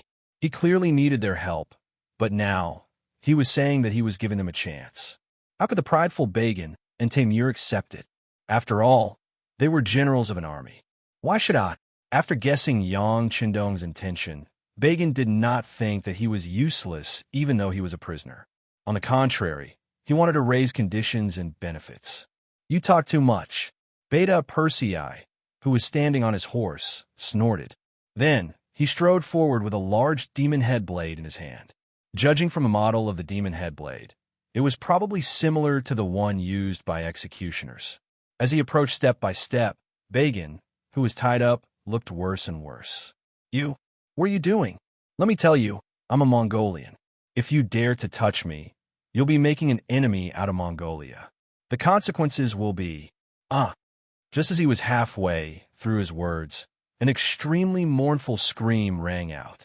Along with the scream, A complete arm flew in the wind and was separated from the body. Then, blood splattered everywhere, and the air was filled with the smell of blood. Bagan's left arm was chopped off from his body, and all this was because he was disobedient and said a few threatening words. Beta Persei, who had chopped off his left arm, acted as if he had done something very normal. Even his aura did not fluctuate. Instead, he said to Bagan in a very calm voice, "Our young master has said something, so it cannot be changed.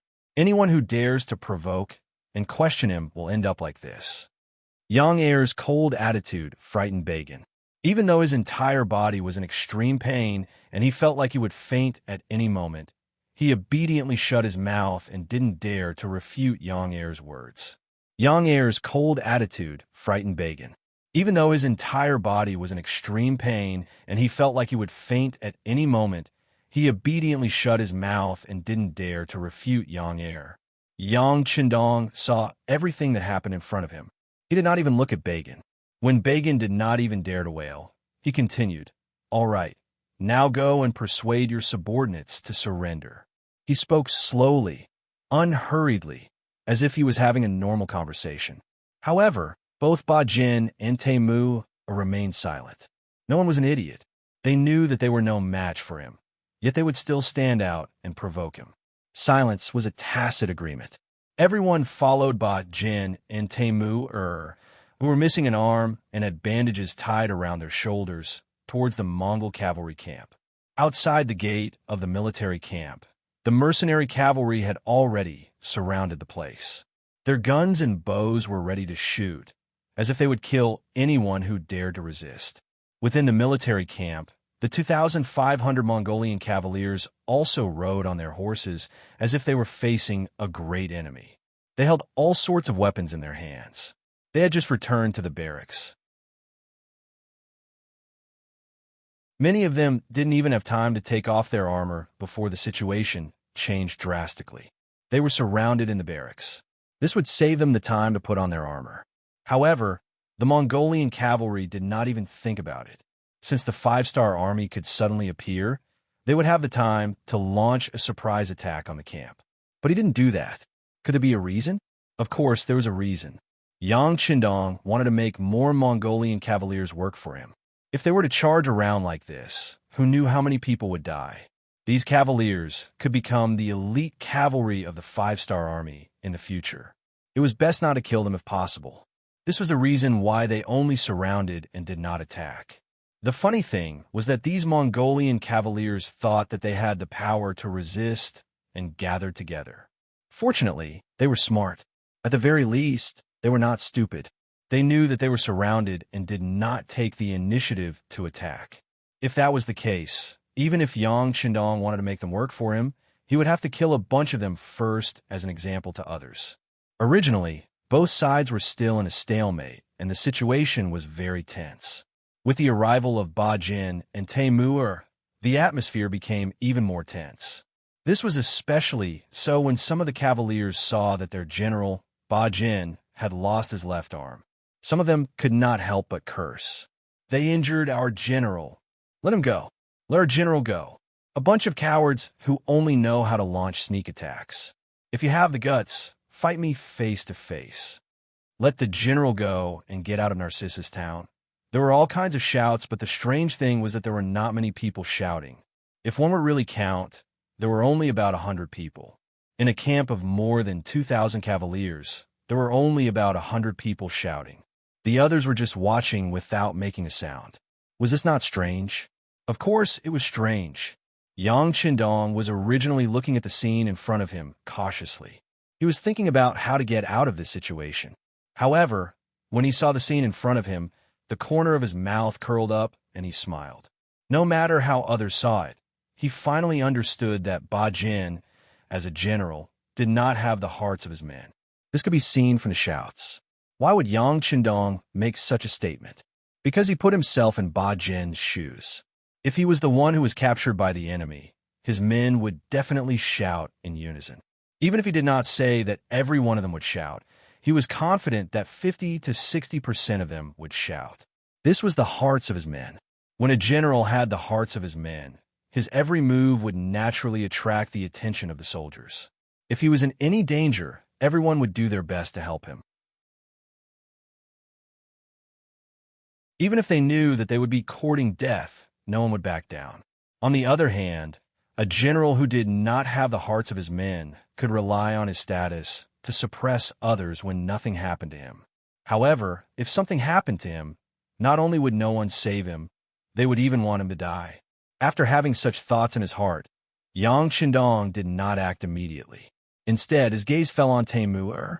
He pointed at him and said, "Take him out and let him be in charge of persuading them to surrender." Beta Persei was in charge of this matter. He immediately nodded and stretched out his hand to pull Taimur to his front. The man, who was about 80 to 70 kilograms, was lifted up like a little chick in his hands. He was then thrown out of the camp entrance. Listen to the young master and persuade them to surrender. This will not only benefit you, but also the soldiers. General, are you all right? General, how are you feeling? The moment Beta Persei's voice fell, the Mongolian soldiers in the camp began to shout. Just based on the volume of their voices, there were close to 1,000 people shouting. This was enough to prove Yang Qindong's previous deduction. It also proved that in the hearts of these Mongolian soldiers, Taimur's position was much higher than Begin's. These were the lovable soldiers. Don't think that they were just obedient machines. No one knew better than them who treated them well and who did not. They had a scale to weigh them. When the soldiers shouted, Taimur, who was tied up, furrowed his brows. Then he slowly shifted his gaze and looked at the 5-star army soldiers surrounding them. He looked at them for a long time. Then he let out a long sigh and looked very dejected. Taimur was indeed much better to his soldiers than Begin. The latter treated these people as chess pieces in his hand, while he treated them as his brothers. It was because he treated these people as his brothers that he carefully observed them. This led to the conclusion that the encirclement was very tight. At the very least, with his eyesight, he did not see any obvious gaps. If he really tried to force his way through, he was afraid that he would suffer great losses. The idea of forcefully breaking out of the encirclement was denied, considering that the 5-star army was able to appear here without anyone asking. The Nuzen cavalry must have been wiped out. The cavalry that entered the town should be the 5-star army, an army that could defeat the Nuzen cavalry. There was no need to think about how strong they were. With such a strong army in front of them, it seemed that there was no other choice but to surrender. In just a short moment, Taimur's mind was filled with many thoughts. Then, as if he had made a decision, he suddenly turned around to look at Yang Qindong, who was riding on the white dragon horse behind him, and asked, "Sixth young master, right? But I wonder if my brothers will be in danger if they surrender? If they will die sooner or later, why not fight now? At least they will die like men." Taimur had no intention of hiding his thoughts. He asked directly. At this moment, he seemed to have disregarded life and death. At this moment, he had forgotten the fact that Begin's left arm had been chopped off when he tried to bargain with them. Taimur might have forgotten, but Beta Persei, who was standing beside him, did not. He coldly snorted and raised the ghost head blade in his hand. It seemed that he was going to teach the other party a lesson. At the very least, he had chopped off an arm. Wait. When the ghost head blade was raised high and ready to fall at any time, a voice that was not very loud rang out. It was this voice that shocked Beta Persei like a sudden clap of thunder, causing the ghost head blade that was about to fall to the ground to stop abruptly in mid-air. After stopping Beta Persei from chopping people, Yang Qindong looked at Taimur and replied in a very serious tone. "Since we are asking for their surrender, of course we won't kill them. Otherwise, why would we need to do this? As long as they are talented, they will be treated even better. Now, are you relieved? Good. The Han people have a saying that a gentleman keeps his promise. I'm relieved." After Taimur seriously sized up Yang Qindong, he turned around and shouted to his brothers in the camp, "If everyone believes me, then surrender. As long as you don't cause trouble, they won't kill anyone." It was a simple question, but it also seemed to be a guarantee. But after thinking about it carefully, there was no guarantee. However, Even though it was that simple, when this voice traveled into the military camp, many of the Mongolian cavalrymen first looked at each other. After a moment of hesitation, some of them threw the sabers in their hands to the ground and leaped onto their horses, leading them to the exit of the military camp.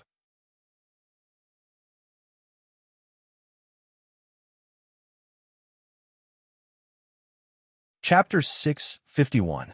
After the first person surrendered, the second and third quickly followed.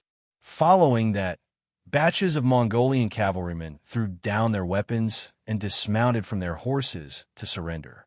After all, it was a team of more than 2,000 people. Even if they came out one by one to surrender, it would still take some time. After more than 2 hours, the surrender ceremony finally came to an end. At that moment, there were still about 100 men on horseback in the military camp. They were still standing there and did not seem to be moved by Teymuur's words. More than 2,300 men had already surrendered. This was enough to prove Teymuur's position in the eyes of these cavalrymen. It made Yang Qindong see him in a new light. He was very satisfied with this number. As for the remaining 100 men, based on his perverted memory, most of them were the cavalrymen who had supported Bagan earlier. He did not know what they were thinking, but they did not surrender immediately. However, that was not important. Only by doing things one step at a time could one achieve success. Similarly, when dealing with soldiers, one had to use both the carrot and the stick to better control the hearts of the soldiers. Now, it seemed like it was time for them to show their strong and domineering side. First and second guards, get ready. Raise your guns and fire. He was still riding on the white dragon horse. When the breeze blew, his red robe fluttered gently. Following that was Yang Qindong's calm and normal voice. The two captains, Qiu Vi and Dao Xiao, tensed up the moment they were called by Yang Qindong. When they heard the order to raise their guns, their bodies could not help but cooperate. As they typed, their guns shot out beams of light and flames. Pa-pa-pa! Pa-pa-pa! Before many people were ready and did not know what was going on, gunshots rang out. What entered their eyes was the scene of the Mongolian cavalrymen in the military camp falling from their horses with blood splattered all over their bodies. In the eyes of the 60 guards, there were only a little over 100 men. It did not even reach the number of enemies in one wave. When they finished off the enemy, some of the guards who were slow to react only fired one shot. They did not even have the chance to fire a second shot before everything was over. There was not a single enemy left alive in the field. More than 100 people died, just like that, under the not-so-dense gunfire. They didn't even have the time to react. They didn't even have the time to raise their swords, let alone dodge. There were more than 100 cavalrymen. If they were to carry out a mission, it would only take them 2 hours to slaughter a village of 500 to 600 people. But now, from the beginning to the end, all of them had died in the blink of an eye. This result shocked everyone. Not only were the 2,000 Mongol cavalrymen who had just surrendered, but there were also the 3,000 Nuzan cavalrymen and 1,000 Wind Chasing Group cavalrymen who were watching from the side. Even though some of them had seen the power of firearms before, what happened this time still refreshed their understanding of firearms and their respect for them from the bottom of their hearts. As a result, when some people looked at Yang Qindong, who was wearing a golden cloak, their expressions became much more solemn. They couldn't tell if it was fear, terror, respect, or worship. With the death of more than 100 people, the work of recruiting the surrendered cavalrymen was over. The next step was to count the number of people and resources. These are naturally done by professionals. Yang Qindong took advantage of this time to turn around and walk around Narcissus town. It was only a morning. To normal people, it was only a few hours, but to the people of Narcissus town, it was an earth-shattering change. This was because the 2 cavalrymen that were stationed here had fallen and were replaced by an army called the 5-Star Army. No one would be able to avoid panic if they were suddenly led and ruled by a different person. Some cautious merchants stopped setting up their stalls and turned around to enter their houses. They locked their doors from the inside out, as if doing so would make them safer. The number of people on the streets suddenly decreased by a lot. At least 70% of the merchants in the market were gone. Only a few brave ones, or those who were forced to make a living, were still there. It was impossible to say that they weren't afraid, but what was the use of being afraid? Was it a blessing or a curse? Yang Chendong naturally noticed the changes on the streets, but he didn't say anything.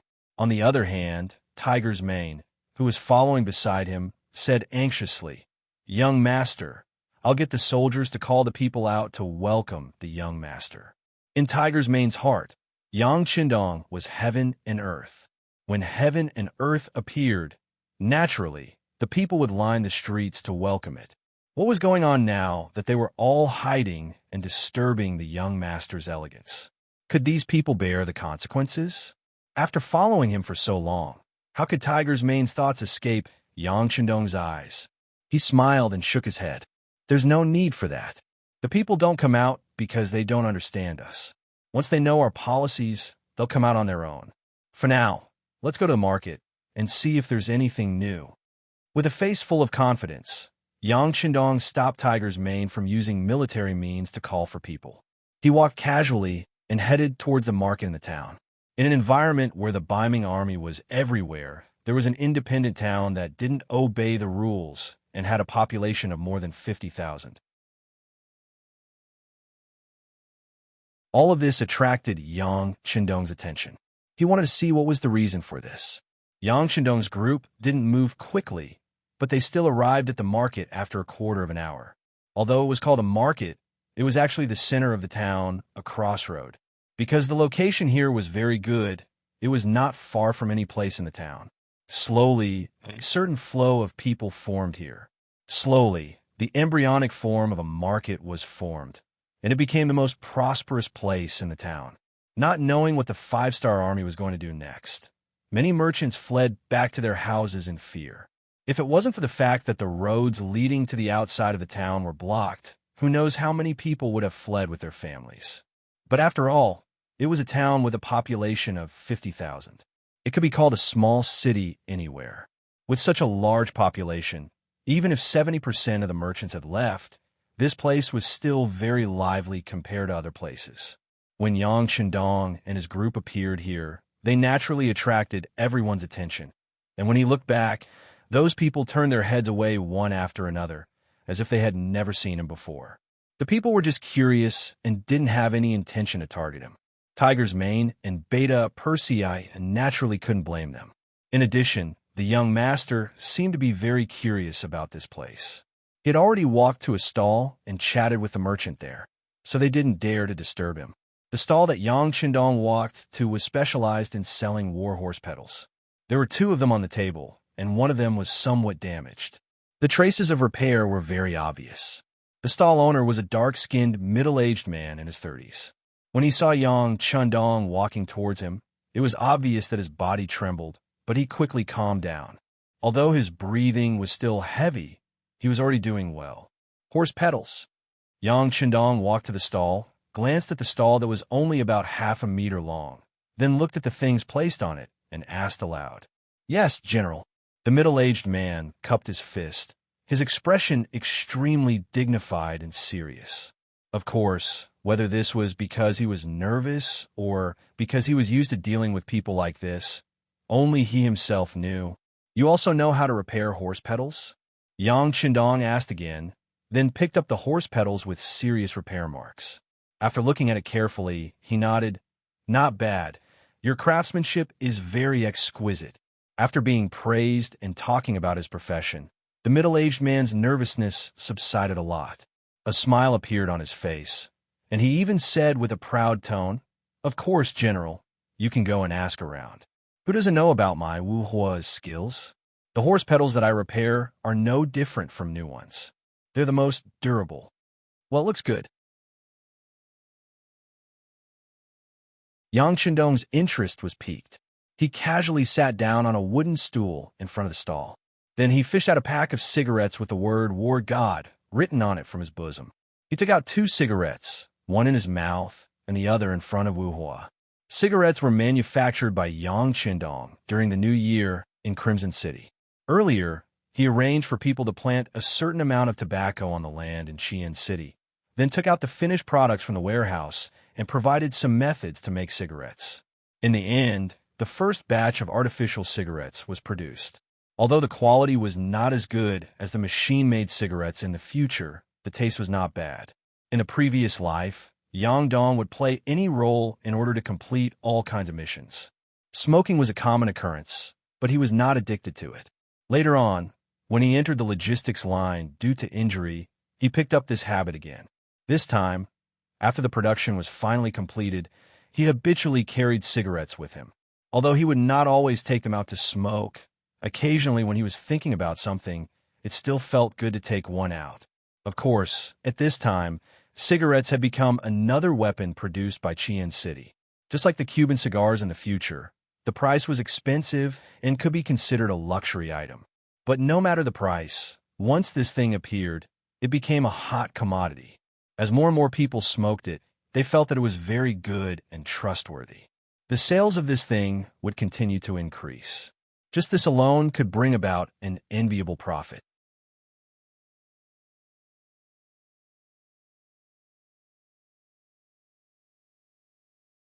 Chapter 652. Let's get back to business. Wu Hua watched Yang Qindong smoke a cigarette and handed him one. After a slight hesitation, he reached out and took it. Then, he lit the cigarette with the match and took a puff like Yang Qindong. Perhaps because he used too much force, he, who had never smoked a cigarette before, involuntarily coughed violently. Then his face turned red. "Old Wu, are you okay? Brother Wu, how are you?" Some of the stalls nearby had been paying attention to the situation here. When they saw Wu Hua's uncomfortable appearance, several people asked with concern. From this point alone, Wu Hua's popularity was still very good. "He's fine. He just smoked a little too much. His throat is a little uncomfortable. He." Yang Qindong answered for Wu Hua, then looked at Wu Hua with a smile and said, "Smoking is not like you. You have to take it a little bit and smoke slowly to enjoy the feeling. Of course, smoking too much of this thing is not good for the body."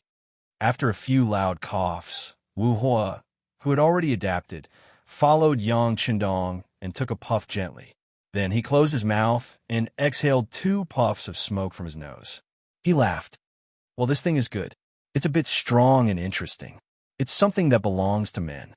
"Huh." Listening to Wu Hua's evaluation, Yang Qindong laughed. Cigarettes were just one of the means he came up with to make money. In the future, he would also have a cigarette monopoly. Just this alone, he was afraid that the annual profit would not be small. As for whether it was something that belonged to men, he really did not think about it. After all, many women in the future would smoke. Although the proportion was not high, at least it proved that it should not be used by men.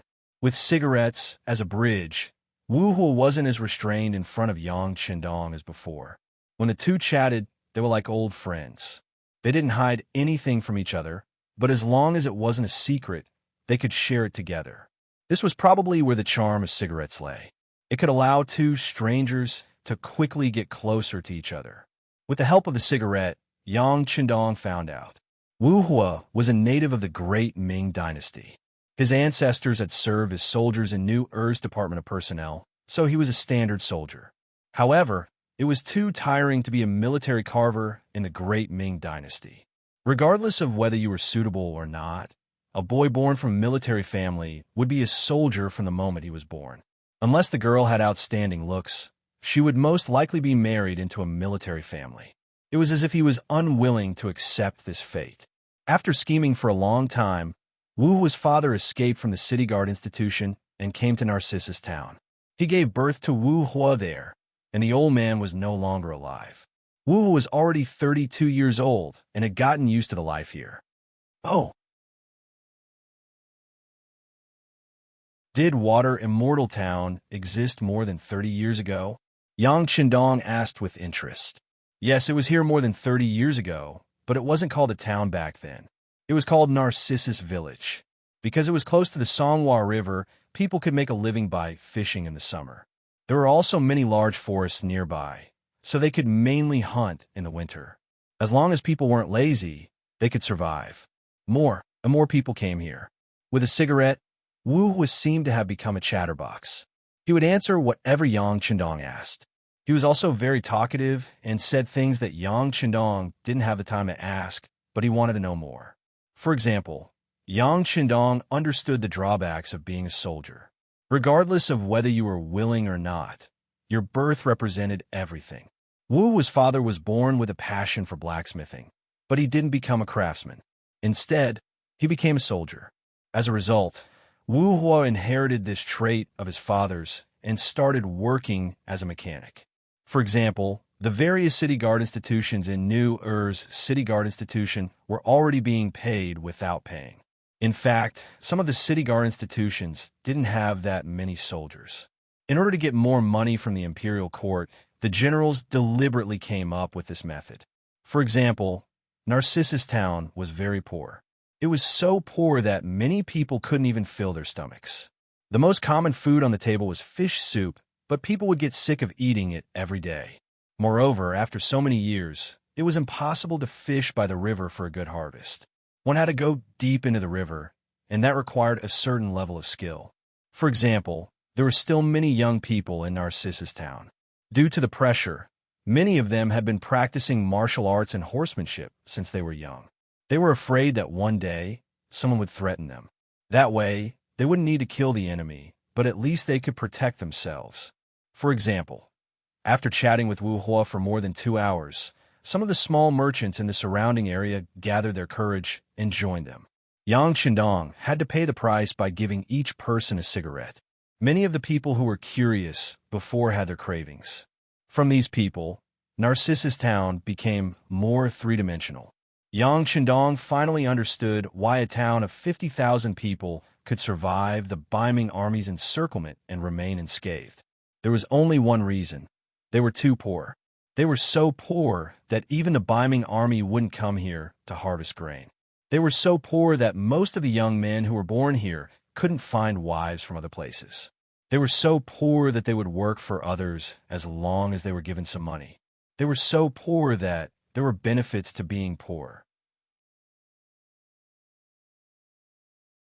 At least, that was how Yang Qindong saw it in his heart.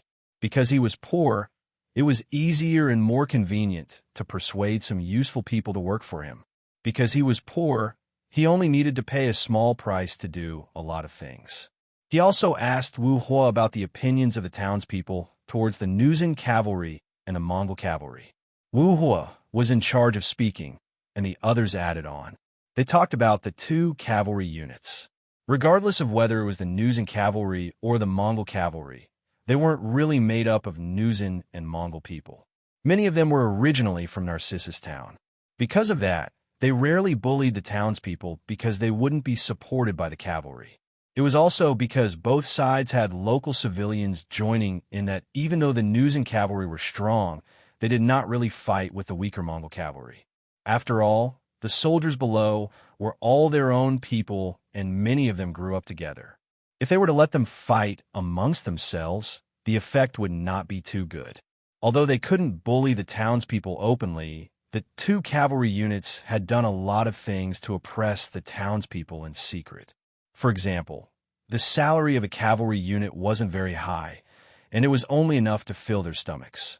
For example, Wu Hua and the other small merchants who relied on their craftsmanship to make a living still had to pay taxes every year. The public explanation was that it was a protection fee that they collected to protect Narcissus Town from being bullied by the Northern Ming guards and the nearby bandits.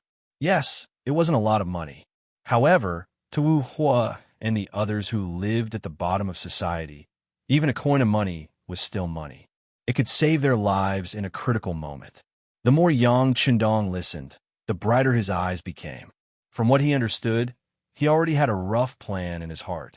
Once it was done, his military strength here would rise to a whole new level. Everyone talked about a lot of things, and Yang Qindong only left the market when it was almost nighttime.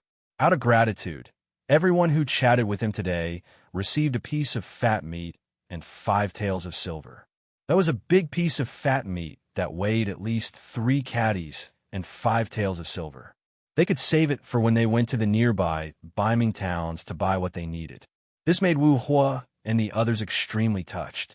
However, something even more shocking happened after dinner that night. Most of the townspeople had the guts to go out for a walk because they realized that the 5-star army was easy to talk to. At least, They didn't threaten the safety of the townspeople. They didn't even say anything harsh, which made them feel more at ease. It was the five-star army that was in charge of patrolling the streets that night. They spread the news that there would be a public trial in the town's largest square the next morning. They would judge the past of the Nusan cavalry and the Mongol cavalry. If they were guilty of any wrongdoings, they would be judged and executed on the spot to give the townspeople justice. The news spread like a gust of wind into the ears of the townspeople who were walking on the streets. Then, through their mouths, it spread to the townspeople's homes. According to the five-star army, they hoped that the townspeople would be able to attend the public trial tomorrow morning. Those who were wronged could seek redress on the spot, and those who weren't wronged could also go and watch the show. Because of this news, Narcissus Town, which had a population of 50,000, instantly became lively. Many of the townspeople didn't go out for a walk and went home early to rest so that they could wake up early the next morning and grab a good spot in the square to take a good look at what this public trial was all about. Was it really as the news said? Would they be able to make a decision for them and compensate them? Yes, it was compensation. The news said that if anyone was bullied before, as long as they could prove it, the five-star army would compensate them with silver from the Nusan cavalry and the Mongol cavalry's warehouses. Of course, if someone wanted to falsely claim the money, it would be the same as committing a crime, and they would be severely punished. How many people who lived in Narcissus Town hadn't been exploited and oppressed before? This was closely related to everyone, so naturally, there were many people who were concerned about it. As for falsely claiming the money, they did think about it. However, when they found out that it was a serious crime, they gave up on the idea. The gunshots yesterday weren't firecrackers. They heard that more than 100 people died. It was murder, and blood flowed like a river. Were they tired of living and greedy for this kind of money? Under all kinds of thoughts, the sun slowly rose, and a new day had arrived. In the morning, many of the townspeople didn't even eat breakfast. They brought their things to the square and found a good spot to wait. The time was set at 9 in the morning. But in fact, before 8 o'clock, more than 30,000 people had gathered in the square. In this way, except for the elderly and the young children, more than 80% of the people with independent ability had come out. This could already achieve a great influence.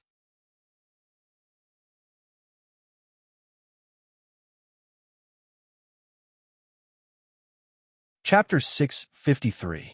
Yang Qindong listened to Tiger's Mane's report as he walked out of Borte's spacious house. Yang Qindong smiled when he heard that there were more than 30,000 people. Their first step was already so successful. As long as everything went smoothly, they would become stronger. At 9 o'clock in the morning, it was time for the trial. Five-star army soldiers wearing green uniforms started to appear around square. Along with them were Yang Qindong and a group of high-ranking military officers wearing golden capes. They walked to the front of the square and sat down in front of the row of tables and chairs that had been set up beforehand. Beside them stood a group of guards and members of the Cold Front. They were wearing bulletproof vests and wielding the Type 95. Compared to the heavy armor that other armies wore to protect themselves, the mercenaries wore bulletproof vests that were invulnerable and looked much lighter than armor. These vests were replicas of the bulletproof vests in the warehouse. They were produced by the factory in Crimson City. Legend had it that in order to ensure the quality and characteristics of the vests, they had spent tens of millions of taels of silver and countless manpower to develop them. Even so, the cost of making a bulletproof vest was still very high. Up until now, only the members of the Cold Front who had undergone strict training and tests were allowed to wear one. Even the auxiliary soldiers were not allowed to wear one. It was just a piece of protective clothing. Just the research and development alone cost close to 10 million taels of silver. This was equivalent to 3 years of Northern Ming or Southern Ming's national treasury's income. Just from this alone, one could see that she was extremely wealthy. Of course, the benefits of having these vests were self-explanatory. Unless the target was the eyes or mouth, it would be very difficult to hurt the Cold Front. This was because not only were they wearing bulletproof vests, but they were also wearing a helmet called Kevlar. Yang Qindong personally named it the Immortal Helmet. With the appearance of the undying helmets and bulletproof vests, the personal safety of the Cold Vanguard warriors was raised to a whole new level. It was easy to imagine how powerful and stunning they would be on the battlefield. After all, Narcissus Town had been ruled by the Jurchens and Mongolians for so long.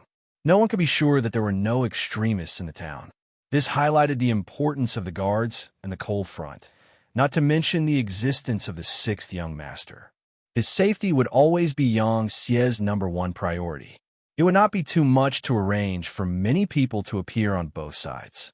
The residents of Narcissus Town naturally felt a chill down their spines when they saw the generals and the soldiers that appeared so majestic.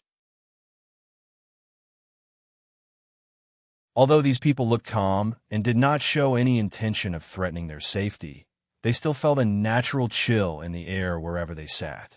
This caused the citizens who were chattering nonstop to shut their mouths, and the place became quiet.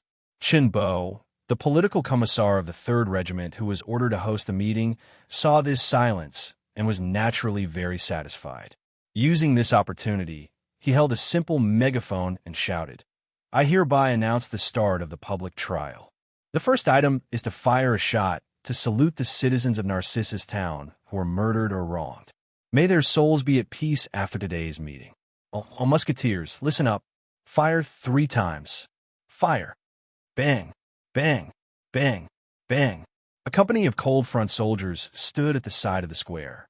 After the order was given, they all raised their guns and fired at the sky. Their formation was extremely neat and uniform. It felt as if the 100 of them were one person. Not only were their movements orderly, but even the frequency and speed of their shots were the same. Although it was 100 people firing, when the sound reached the ears of the people in the square, the gunshots were very uniform. It was as if there were only 3 gunshots and everything was over. Wow, so powerful, so mighty. How did they do it? There are so many of them, but it feels as if they are one person. Is this the 5-star army? No wonder the awe-inspiring Nuzan cavalry and Mongol cavalry couldn't even last one round in front of them. With this kind of army, with this kind of military discipline, how can they not win a battle? Hey, you guys still don't know. This 5-star army is very powerful. They don't even put the Beiming guards in their eyes. Not long ago, they massacred more than 2,000 warhorses of the Jinzhou Left Guards. Their slogan is to create the strongest cavalry in the world. I heard that as long as one can join them, they will receive the best treatment. Not only will their salary be the highest, but they will also receive the best food. In the future, each person will even be given 2 warhorses. The people in front sighed from the bottom of their hearts. Those who spoke at the back were those who were more attentive. If someone observed carefully, they would notice that Wu Hua, who was in charge of riding in the center of the town, was among them. Not only him, but there were also some people who specialized in selling all kinds of things and had some craftsmanship. Most of them were the people who chatted with Yang Qindong for most of the afternoon with Wu Hua. It was naturally not a coincidence that they appeared here. They were ordered by Yang Qindong to bewitch the people here. Their purpose was to spread the news that the 5-star army was recruiting people. Since there were 50,000 people here who were ownerless, and there were more than 8,000 young adults here, how could Yang Qindong give up such a good opportunity to expand his strength? This was the reason why Wu Hua and the others spread the news. As for whether they received benefits from Yang Qindong, and how much they received, only they knew. Oh, what kind of treatment is it? When someone spoke, there would naturally be people who asked. Some people were curious. As a result, all kinds of questions were naturally asked in various parts of the square. After the public trial, the 5-star army will set the recruitment standards. At that time, the treatment will be explained in detail. If you want to know more, go take a look. In any case, I will be there. As for now, let's continue watching the public trial. This was Wu Hua's voice. Although he had received some benefits and had to spread the news, he also knew what kind of situation this was. He would not let the guests take the lead. Thus, he only said that after the public trial, the 5-star army would have a recruitment notice. After that, he stopped talking and focused all of his attention on the center of the square. Wu did not speak. In addition, the atmosphere was indeed very tense. Even if someone wanted to ask, it would not be good to say anything at this time. They could only suppress all kinds of thoughts in their hearts and watch the public trial first. After everything was over, they would go take a good look at the notice and see what was written on it. The center of the crowd quickly quieted down again. Among them, a man wearing a broken straw hat lowered his head and intentionally or unintentionally squeezed out of the crowd. Compared to everyone who wanted to get closer, it was very easy to retreat. He didn't even encounter any resistance. He left the crowd and then disappeared from the square. His actions were not noticed by the mercenaries who were in charge of security and security. There were more than 30,000 people here. It was simply too many. It was impossible to take care of everyone. After the man left the square, he first returned to a small courtyard. After making sure that no one was paying attention to him, he entered the house and came in front of a water jar that was only filled with a little water. He stretched out his arm and gently moved it, revealing a passage on the ground. He jumped down and placed the water jar back on the ground. He also disappeared. After about half an hour, this person appeared 5 miles northwest of Narcissus town. At this moment, he finally regained his freedom and could finally throw the hat to the ground, revealing his true identity. He was one of the Nuzin cavalry generals who had quietly disappeared when he saw that the situation was not good. When Huilibu saw that he did not recognize the cavalry that followed General Borte, he knew that things were not going well. He left first and went into hiding. Things were just as he thought. Borte and the others were indeed in trouble. Thus, he had been hiding under the water tank at home. Occasionally, when he came out at night, he would move around a bit. That was how he found out about the public trial. Today, he had taken the risk to appear because he wanted to take advantage of the large number of people to inquire about some things. Defeat. This was already an irrefutable fact. However, he wanted to know how they were defeated. Who were their opponents? How strong were they? In order to find out, he risked his life to come out. After hearing what Wu Hua and the others said, he was satisfied with the answer. The 5-star army dared to go against the Baiming guards and stole more than 2,000 warhorses. Just based on this, they were doomed. This was something that even the Nuzin and Mongol cavalry did not dare to do. He thought that he had found out a huge piece of information. After coming out of the tunnel, he identified the direction and headed towards the Saha River northwest of Narcissus town. That was the nearest Baiming 1,000 households. He wanted to inform them of the 5-star army's actions. After this incident, Baiming would definitely not let the 5-star army off. When 2 tigers fought, one was bound to be injured. If he grasped the opportunity, it might be time for him to lead the Nuzin cavalry to rise again. Huilibu did not leave and left quietly. At this moment, the public trial was in full swing in the largest square of Narcissus town. The first rule of the public trial was to fire the gun. It was to show off one's strength and also to pay respect to the victims. At that time, people were very superstitious. They believed that a person's soul would remain after death. Those who died unjustly would not leave unless they took revenge. Now that the gun was fired, it was equivalent to using this superstition to let the 5-star army take the rightful position.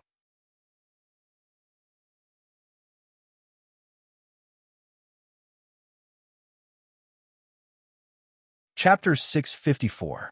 The second item was to collect the silver. Following the capture of Borte, Bagan, and the other generals, the silver that was controlled by the Jurchen and Mongol cavalry had become one of the spoils of war. A lot of money was taken out from there. At this moment, the 5-star army brought them out and gathered them together in the square. Very quickly, a mountain of silver appeared in everyone's sight, shining with a silver light. Many people's eyes were filled with excitement and excitement. Due to Narcissus town's unique location and environment, the people here were all very poor. Sometimes, they couldn't even settle their meals, let alone have any savings at home. Now that so much silver was placed in front of everyone, it would be a lie to say that no one was moved, especially when they knew that the silver would be given to the victims as compensation. Some people's eyes lit up. No matter how good the words were, No matter how good the guarantees were, it was not as convincing as a mountain of silver. For a moment, the entire square was filled with a restless mood. If it wasn't for the fact that there was a company of fully armed cold spear warriors guarding the Silver Mountain, who knew how many people would have rushed up and snatched the Silver Mountain clean. The appearance of the Mountain of Silver also stirred up everyone's emotions. At this moment, the public trial was proceeding as usual. The third item was to bring people to commit crimes. Borte and Hulu of the Jurchen tribe, as well as Bagan and Momur of the Mongol cavalry, were brought to the square. There was already a wooden rack with names written on it. After these people appeared, they were tied to the wooden rack according to their names. Their hands were tied, and their heads drooped. Their bodies were not free at all, and they did not look like generals at all. This was especially true for General Bagan. His left arm had been chopped off due to his resistance, but the bleeding had stopped. However, due to the excessive loss of blood, his face was as pale as snow. Now that he saw the scene of the public trial, he was trembling all over, trembling uncontrollably. Not only him, but the other generals were not much better. Perhaps because they knew that they had bullied the good too many times and were about to receive retribution, they did not look too good. None of them dared to raise their heads, as if they were afraid that they would be targeted. Only the Jurchen General Hulu and the Mongol General Teimu had their chests puffed out as they looked at the 30,000 people outside the square. They were all straightforward people who fought bravely and fiercely. They were the kind of people who didn't have too many schemes. Being able to become a general wasn't because of his eloquence or flattery. It was because he was strong enough that he was recognized by Borte and Bagan and was given a high position. Their personalities would not allow them to do anything that would harm or bully the people, so they were the most calm at this moment. But no matter what, they were generals of the two armies. Even with their high positions, they could not escape responsibility. Even though they looked calm, they were already dead. After all, according to what they knew, how many defeated generals would have a good ending? In fact, the generals were not the only ones who did not know what was going on. Even the 30,000 people who came did not know what was going on. They only thought that it was like an execution at the market. Since they were the defeated army's generals, they would definitely die. Only when political commissar Chanbo stood up and began to read the process of the public trial did everyone know. The public trial meant that the people would judge the evildoers together. As for whether the kidnapped people were guilty or not, it would be up to the people to decide. When Chun Bo conveyed the meaning of the public trial through the loudspeaker, the square became even more lively. All along, the people were made up of the lowest class of people. Under normal circumstances, they were the people who were exploited, used, and suffered. If there was something good, it would rarely have anything to do with them. On the other hand, if there was a need to put in effort or risk their lives, it would naturally be their turn. This might seem very unfair, but this was the norm in a feudal society.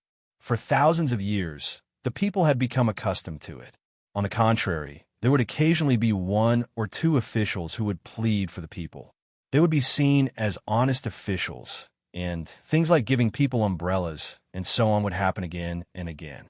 Thinking about it, it was sad. The officials only did what they should do, and the people would be so grateful. It had to be said that this was the world's biggest joke. The people were used to listening to others, used to being oppressed by others. Suddenly, they could make decisions. This made them feel uncomfortable. A group of people huddled together and chattered. They did not dare to believe and did not dare to believe. Shinbo had already expected such a scene. Seeing this, he could not help but envy the people of Qian City. Compared to them, the people there not only had a higher quality of life, but they also had more human rights. Once they encountered injustice, they could respond step by step and finally be dealt with properly. Although it was said that there were no absolutes in the world, and not everyone could obtain the ideal outcome when encountering injustice, but most people still received the respect of human rights. At the very least, if there was a public trial in Qian City, the people there would not be so agitated. They would even take it for granted. This was the difference. And this small difference who knew how many years it would take for others to catch up before they could truly accept it and change their mindset. After being distracted for a moment, Chunbo's gaze returned to the 30,000 people in front of him. Using a loudspeaker, he shouted, "Could it be that none of you have been oppressed or bullied? As long as you can provide the corresponding evidence or find a witness, then we will make the decision for you. Do you see that mountain of silver?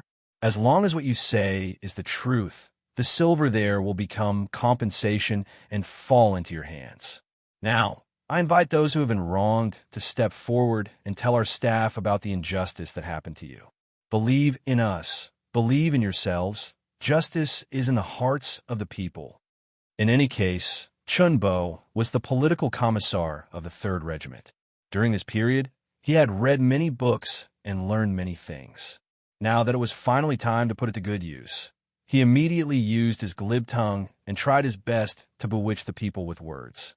He firmly believed that as long as one person was persuaded and dared to step forward, there would be tens of thousands of people who would step forward. In reality, there was no need for Chunbo to say too much. Wu Hua and the others had already stepped forward. They were a step ahead of everyone else and knew what was going on with this public trial. Under the circumstances where they had communicated beforehand, they walked out of the crowd and walked over to the row of mercenaries who had set up the tables at the side of the plaza. "I want to report. I'm talking about the Jurchen Borte. My family has an ancestral jade pendant. It was accidentally seen by him and was forcibly taken away. That pendant should still be on his waist now. I want to report that the Mongolian Bagan once took a fancy to my horse and only offered 5 taels of silver. I refused and was beaten up by him. Now, that horse is still in the Mongolian camp stable. I want to report that Borte had bad intentions towards my wife. One time, when I was out hunting, he did something inhumane. In order to protect her chastity, my wife bit her tongue and died on the spot. I didn't dare to tell anyone about my return, but this matter has been in my heart for many years. If I don't take revenge, I really don't have the face to see my wife in the afterlife. Now, I want the 5-star army to make a decision for me. Everyone in the neighborhood knows about this matter. Please make a decision for me. I want to report, with the first person to step forward as an example, more and more people took the initiative to step forward. They each spoke of the various grievances they had suffered, each with evidence or witnesses. Every time someone came forward to report, the mercenaries would constantly record it on paper. The auxiliary soldiers who followed them would immediately investigate and try to get to the bottom of the matter. For example, the jade pendant was indeed found on Borte's body, so it naturally had to be returned to its rightful owner. The horse with the same characteristics was also found in the stable and returned to its rightful owner. As for the deceased wife, she couldn't be found, so they took out 20 taels of silver from the silver mountain. Although the amount wasn't much, it was enough to build a new grave and even hang a chastity memorial arch.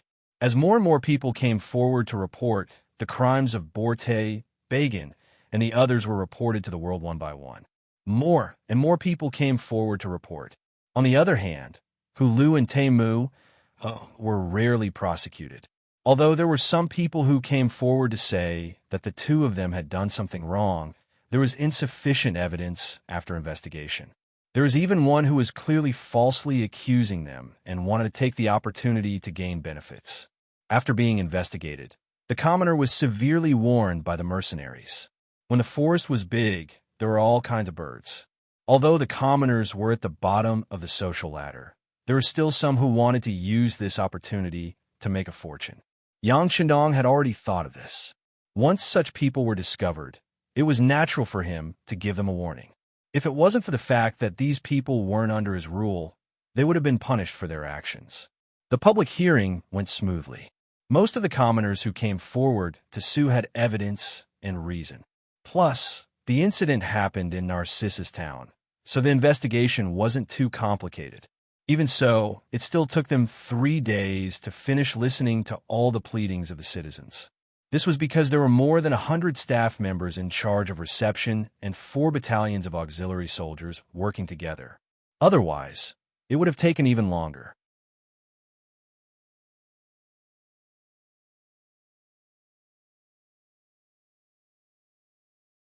Chapter 655.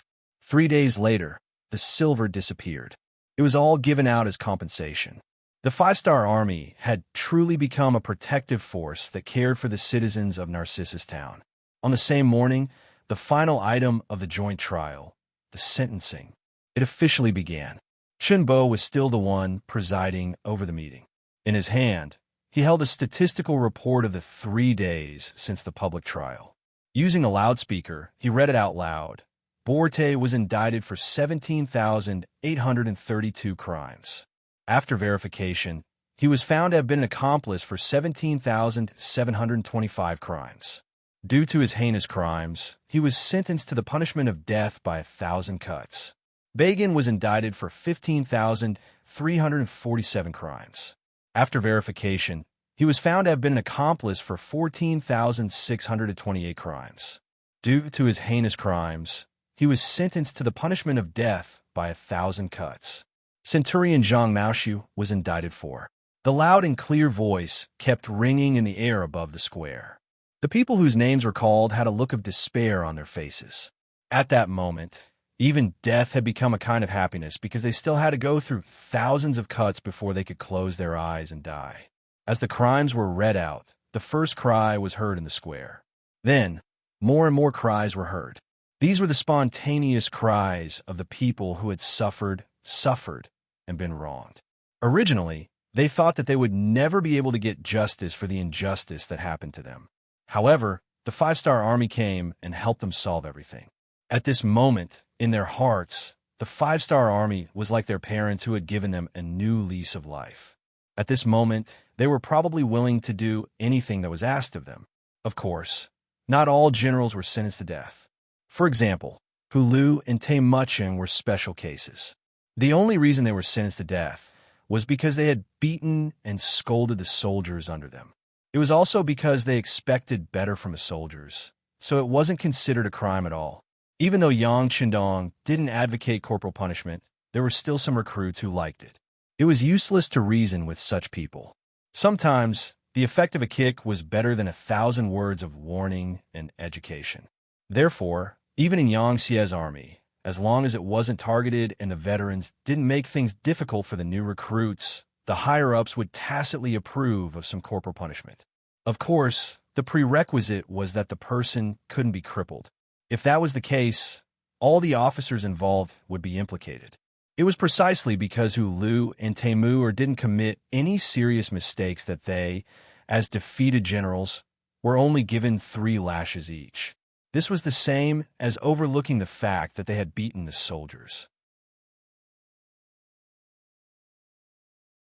Of course, these 3 whips also meant that they had severed all ties with the past. It meant that from today onwards, they were no longer part of the Jurchens and Mongol cavalry. Instead, they were part of the mercenaries. At this moment, Yang Qindong was meeting the 2 of them in a large hall to talk about this matter.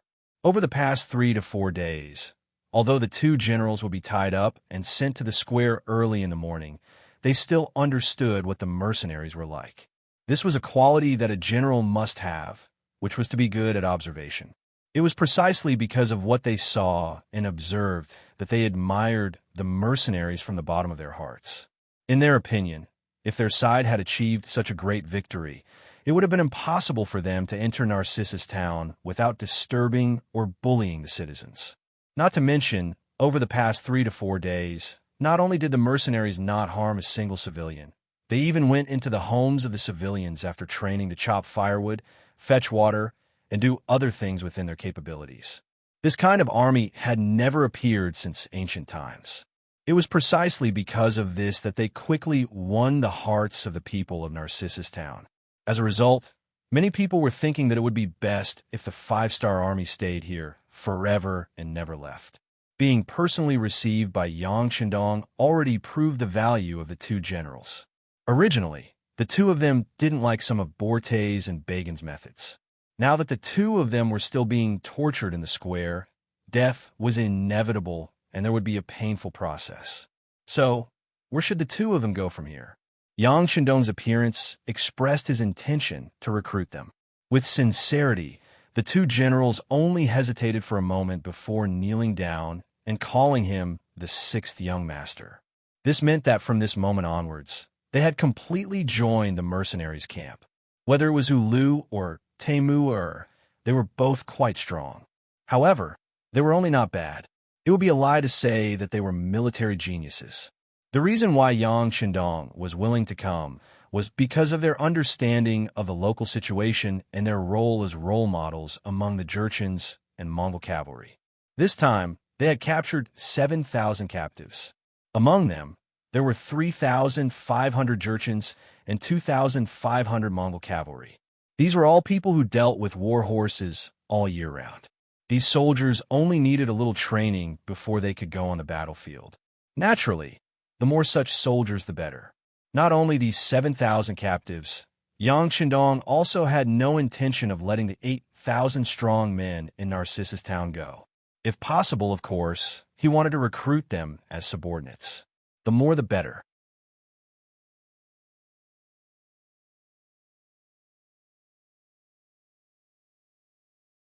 He blurted out, "Based on your opinions, if I wanted to recruit and expand my army here, how many people would be willing to join the 5-star army?" In order not to attract the attention of Baiming, Walla, or even the Mongolians, Yang Shindong planned to use the name of the 5-star army before he developed enough strength in this area. Once the time was right, or he couldn't hide it anymore, he would use the name of mercenaries again. In order to set an example, Yang Shindong naturally only mentioned the 5-star army when he spoke. After saying that, he looked at Ulu and Temu, with a smile, waiting for their reply. In his heart, he honestly didn't care about the revenge of the Jurchens and the Mongolian cavalry. He would just deal with whatever came his way. Other than the fact that he didn't have enough military strength, he was already ahead of other armies in all other aspects. What was there to be afraid of? No problem. Facing this question, Ulu and Temu didn't hesitate at all. They were even a little excited when they answered the question. Although it was true that they had decided to join the 5-star army, and with their bravery, it shouldn't be a problem for them to become an officer. However, if they could recruit more captives and civilians from Narcissus Town and let them join the army, it would be more beneficial for them to quickly establish their prestige since they were already familiar with each other. After all, everyone was familiar with each other. If they wanted to achieve the goal of taking care of each other, who would look for strangers when there were people they were familiar with? Haha, good. Yang Shindong nodded in satisfaction. He could see through Ulu and Temu's thoughts, but he didn't care.